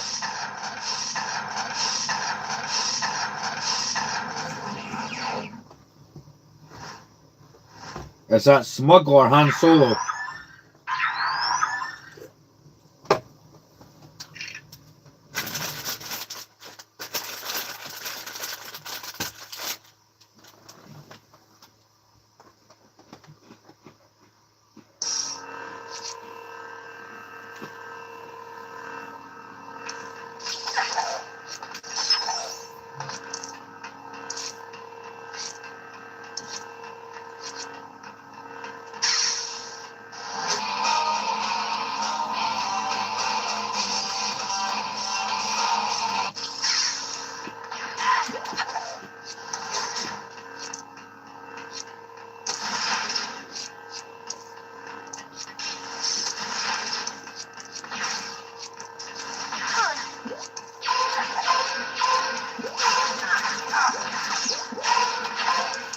And as promised, I'll do a bounty hunter mission before I go.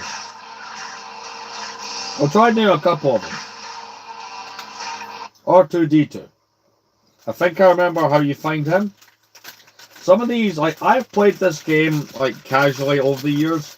Like, but I've not touched this game in a long time, so some of these I do remember off the top of my head, some of them I don't.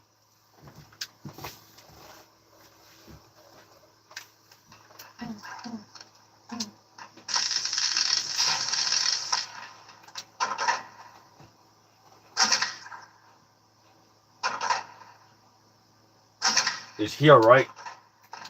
Yes, I'm good. So go brick.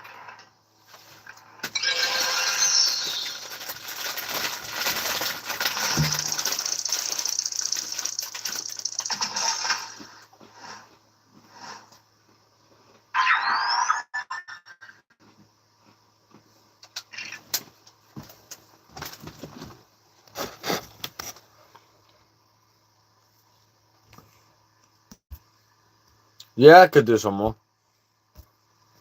No, we'll try and see if I can do the remainder of those missions that I have for the Bounty Hunters.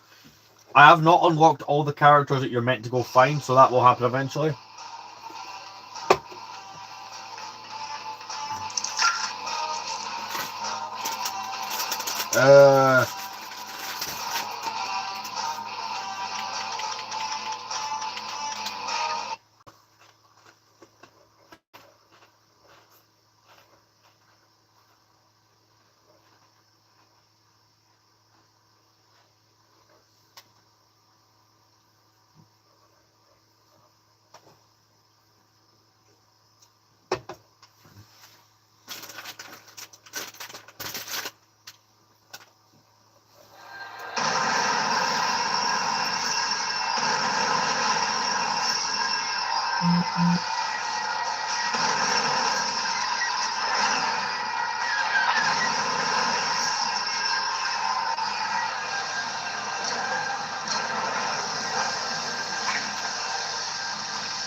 Right, 20 seconds, I'll do this.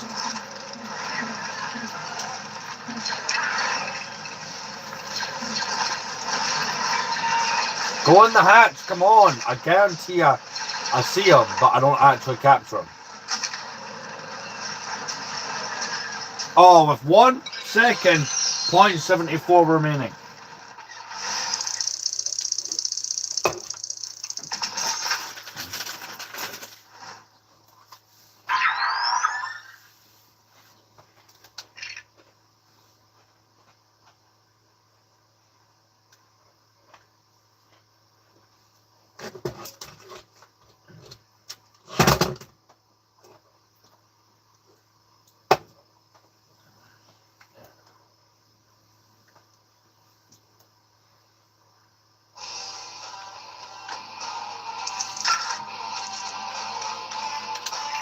Not to mention, right, this adds to getting some achievements that have a very high gamer score, which is what I'm all about.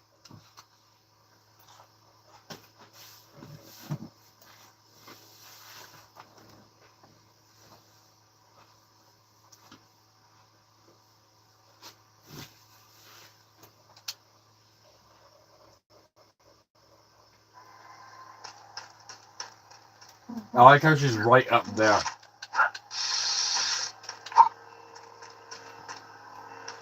Look at that. That was the Ahsoka's like one of the easiest ones.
If I remember correctly, right, I used to fail this one constantly because it takes you that long to get to him that by the time you've got to him, you run out of time.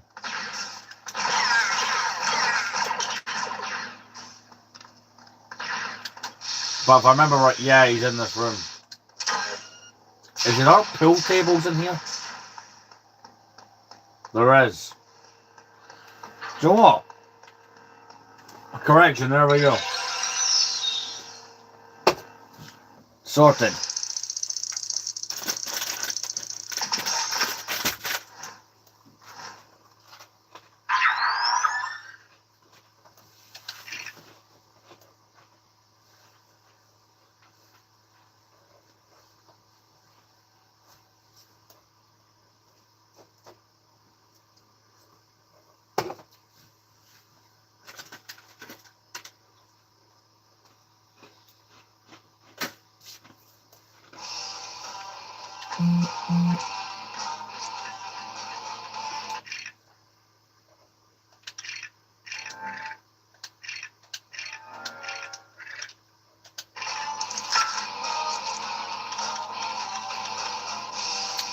Screw it, we'll just continuously find these other people.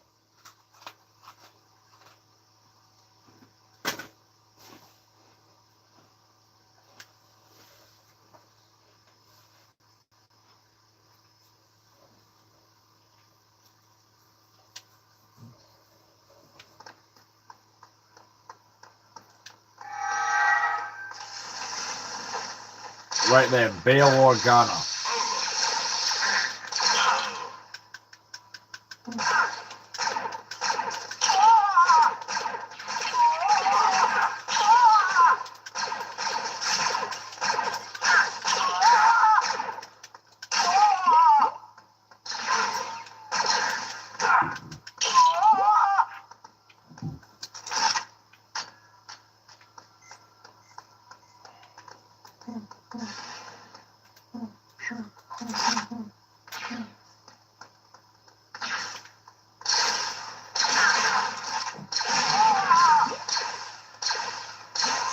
Give me the helmet. No, give me the helmet.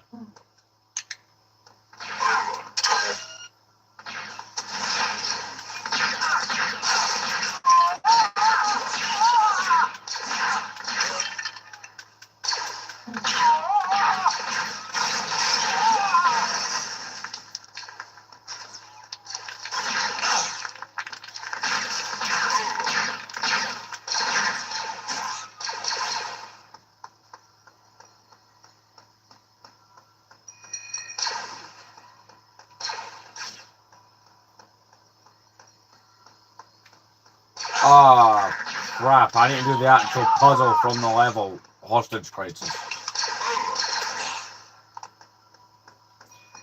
Great. Well, the chances of me getting this now are a little bit smaller.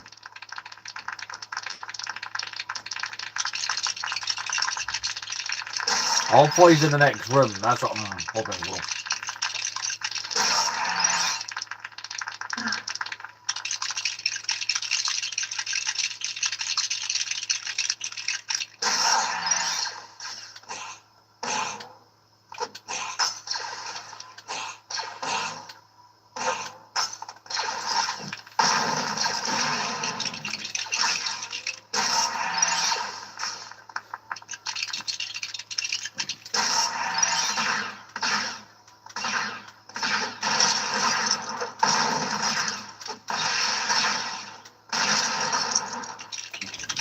Right, listen, it's got for 20 seconds left.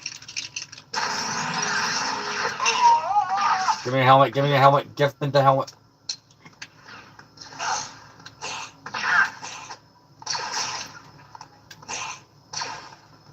Can we do it? Can we do it?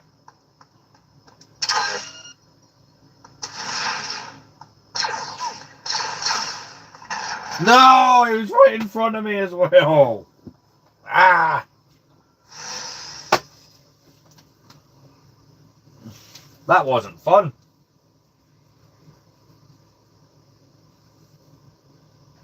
Right, you know what? We'll restart because I know what the hell I'm doing.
Why can I not break those?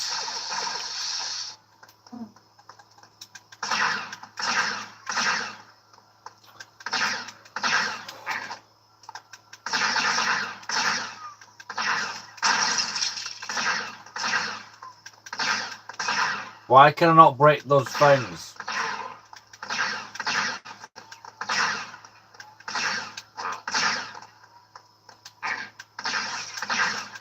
Oh, come on, game.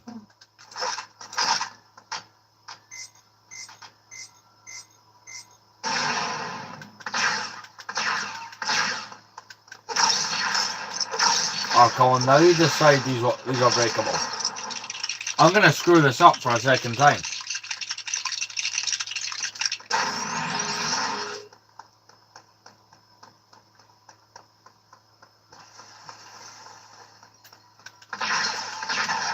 God damn it.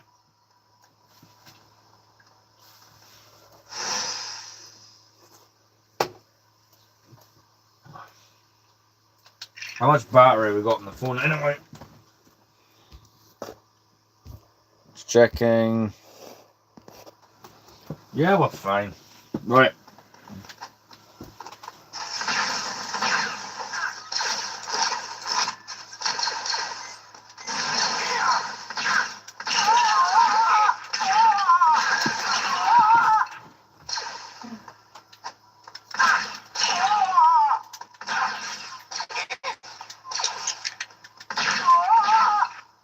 We'll break the annoying ones first.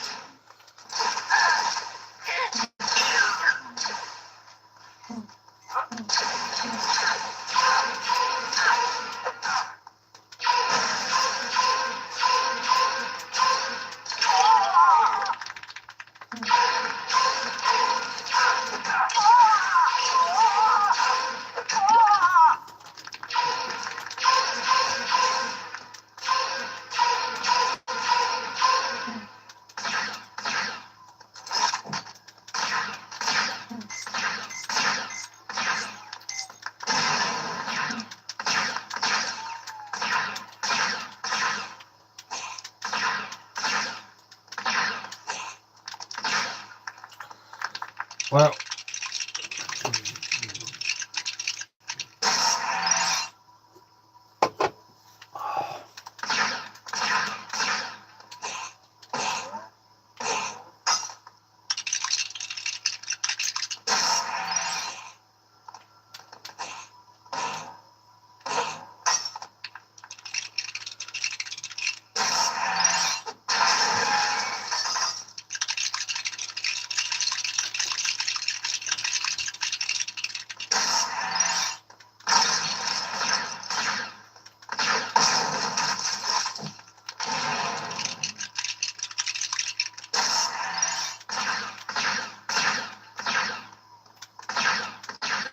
come on, no, let me do it.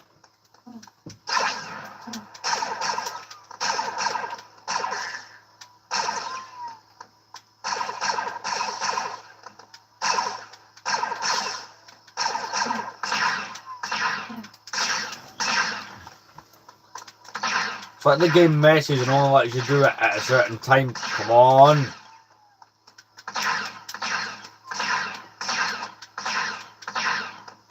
I'm gonna have to attempt this again. Break the bloody bits!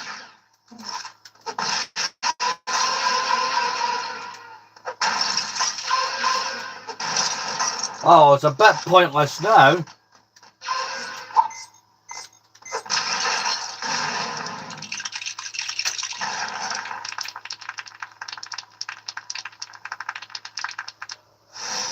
Yeah, it's alright.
I'm not too sure. It doesn't tell me while I'm streaming.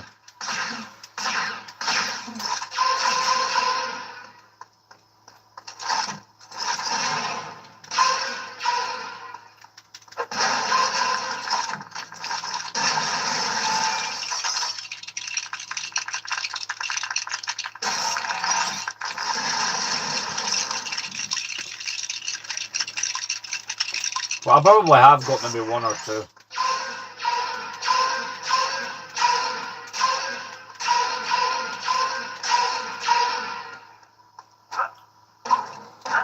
I have to attempt this again, I'm gonna get really annoyed.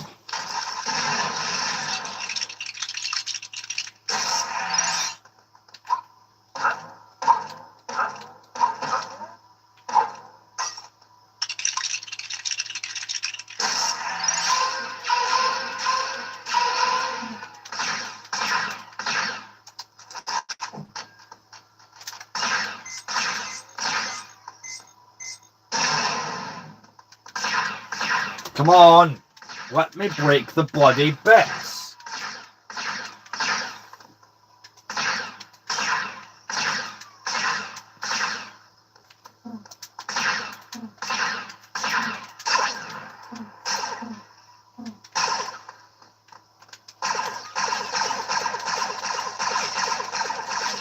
Oh, I started the build a while ago, but we took a break for the night.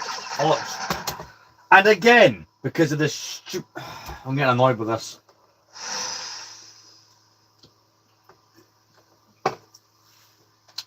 We'll try again.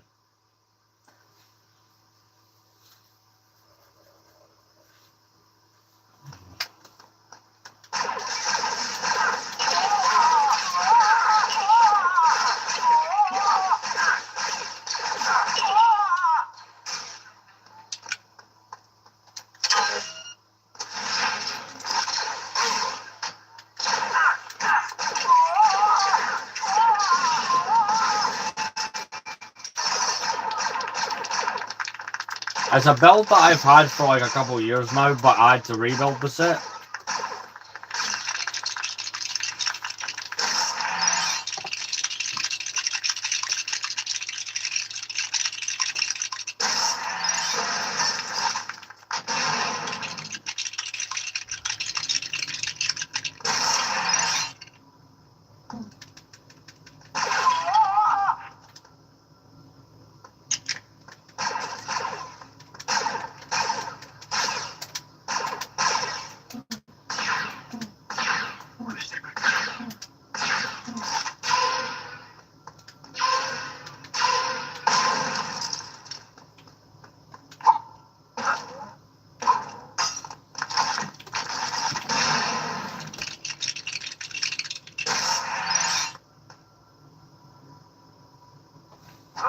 At this point, probably, because a lot of people left after I started playing the Lego Clone Wars game, to be fair.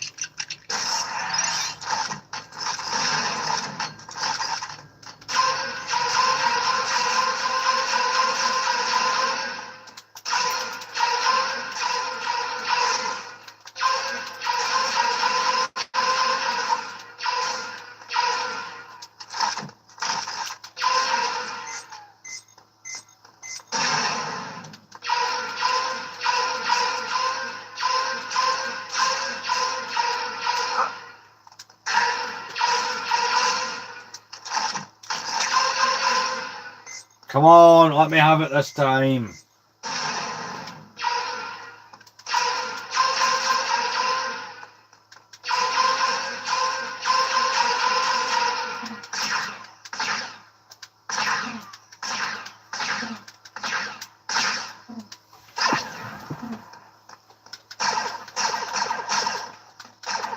I'm getting sick of having to do this level, come on.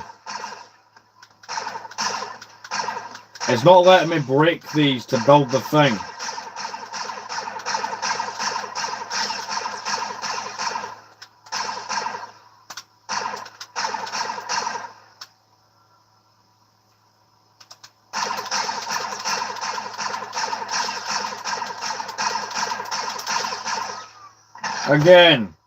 Again, really.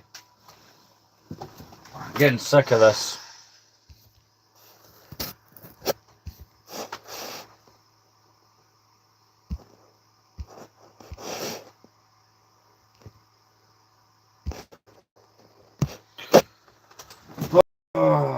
Right. We'll do a different bounty hunter mission because I'm getting sick of trying to do that one. You might have break those blocks to build a circuit and they never seem to break.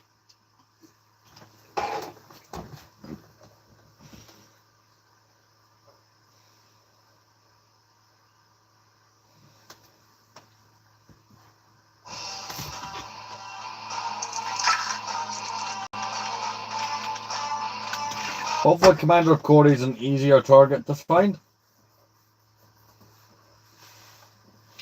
So that's why he's been going on for what? 3.5 hours, so we won't be live for too much longer.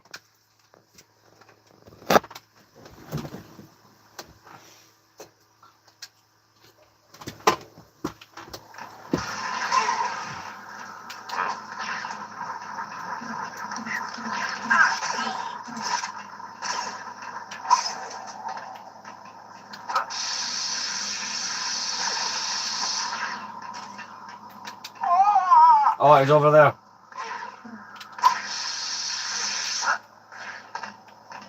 See, look, there we go. That was easy. We found him.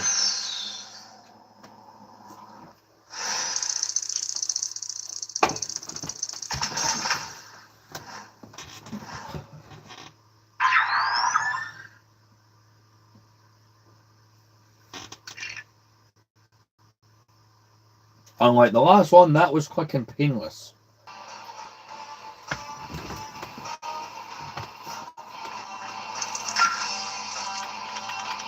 Alright, we'll do Luminara, then we'll come back and attempt Bail Organa a second time. Well, maybe like 100th time, but yeah.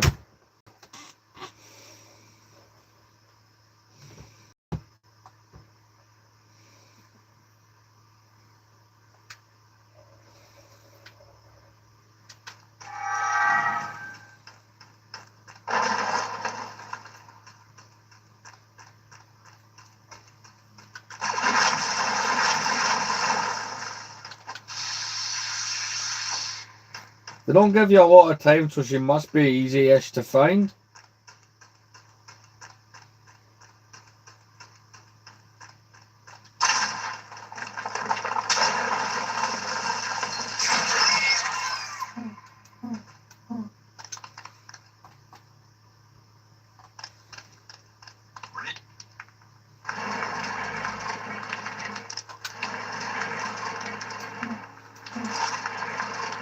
There we go.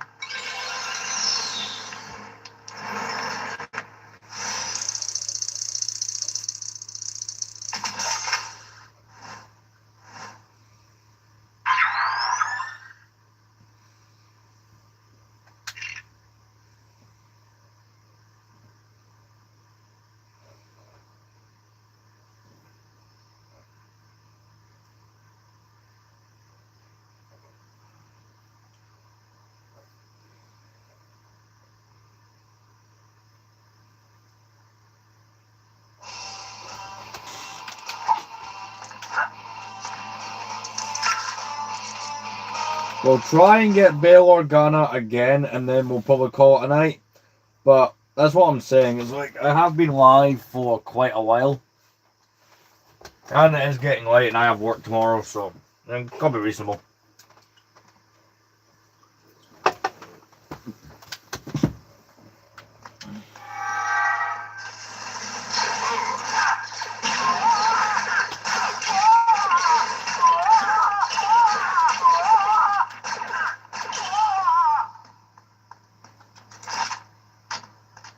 Crap, I need one of their helmets to get in there.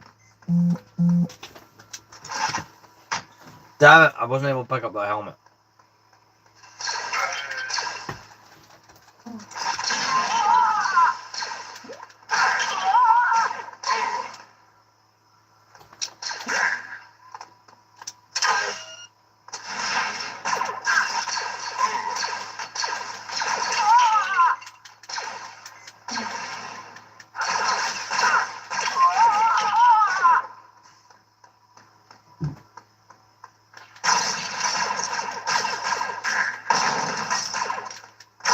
Alright, we're getting somewhere. I wasn't able to break these the last couple of times.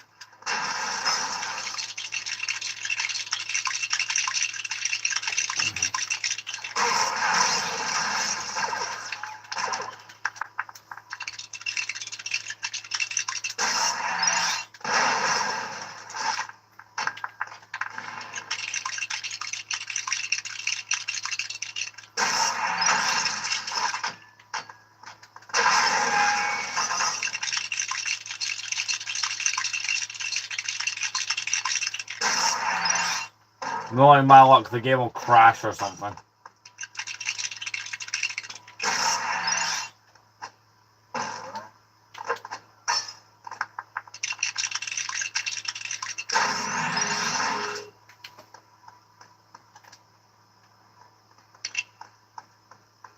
Steal the helmet.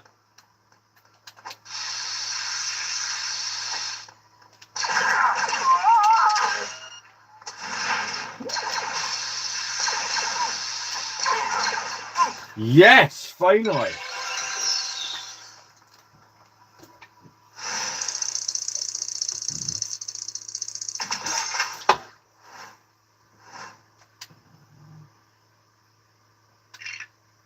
So, you don't get the achievement until you do all the bounty hunter missions. So let's see which characters. I've not unlocked the characters, or sorry, I've not. You have to own or use all the characters in order to unlock all the bounty hunter missions. So which characters? I'll unlock these characters soon enough. So who are they? So Yoda, Plo Koon, Eth Koth, I think that one is. And these two are just clone troopers. I am not sure which ones.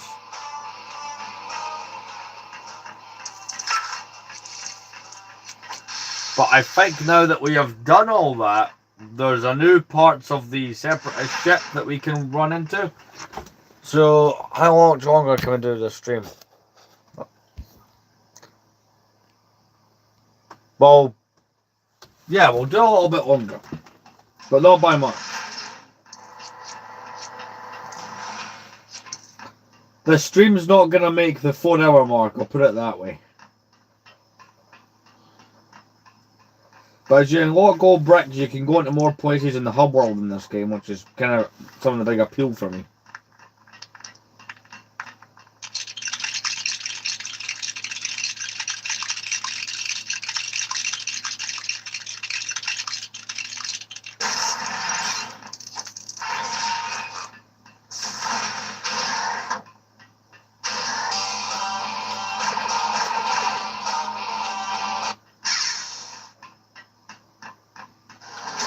So up here, if I remember right, it's like some sort of battle simulator where you can muck around and stuff like that.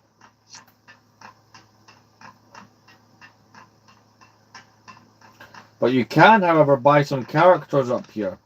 I don't have TX20, so we can add them to the characters. I also don't have the Nemoidian, so that's that character sorted.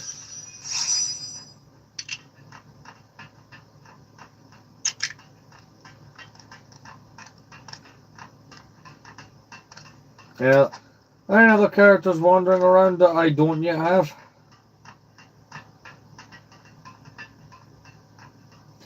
No, right. I can destroy these, I'm pretty sure, with bounty hunter bombs.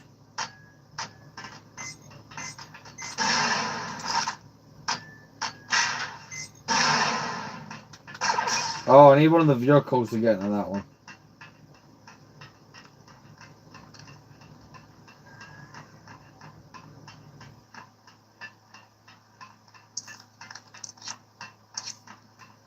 Can I buy any of the mini vehicles? So I don't think I have all of those. No, we can buy it too.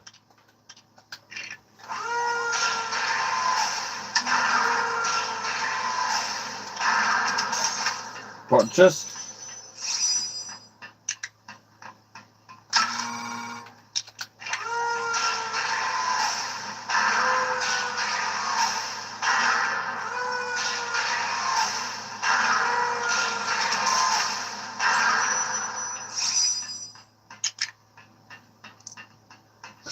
We're basically just doing a shopping spree here, but I'm trying to 100% this game as well, so it is useful.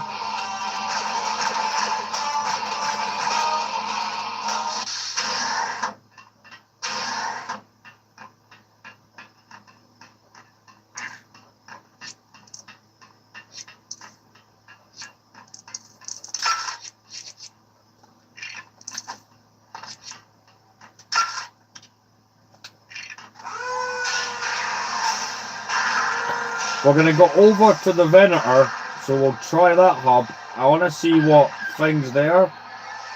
I need.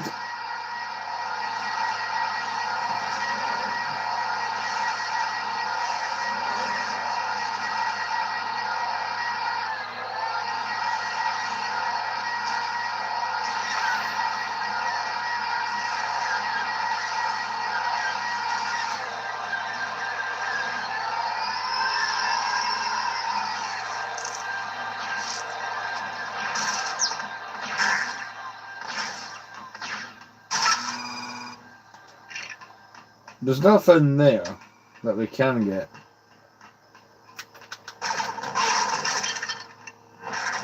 Oh yeah, Anakin just felt me into, you know, psychotically murdering me to death, that's fine.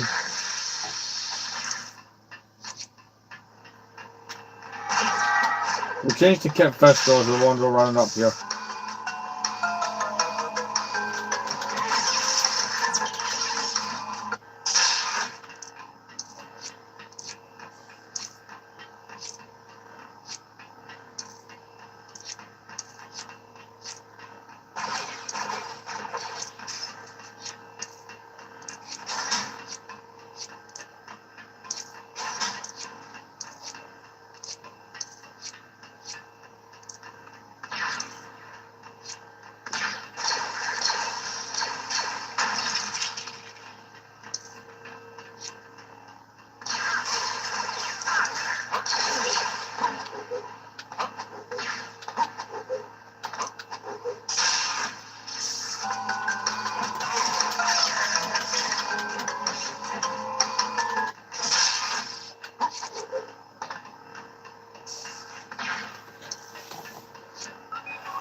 No one wandering around up on the bridge of the Ventor that I need to buy?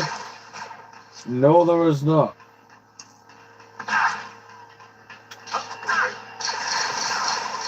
I'll put over 5 hours into this game. But anyway, I want to join it. Thank everyone for joining. 3 hours and 47 minutes. That's a long stream.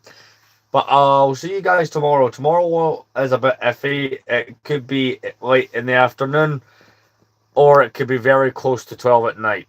But I will get a stream out tomorrow to keep up the streak. So, yeah, I'll see you. We will continue the dropship build. What we got was this frame bit, but we got all the annoying technical parts done. So, like, the part that is the most time consuming is finished. So, there is that. See you.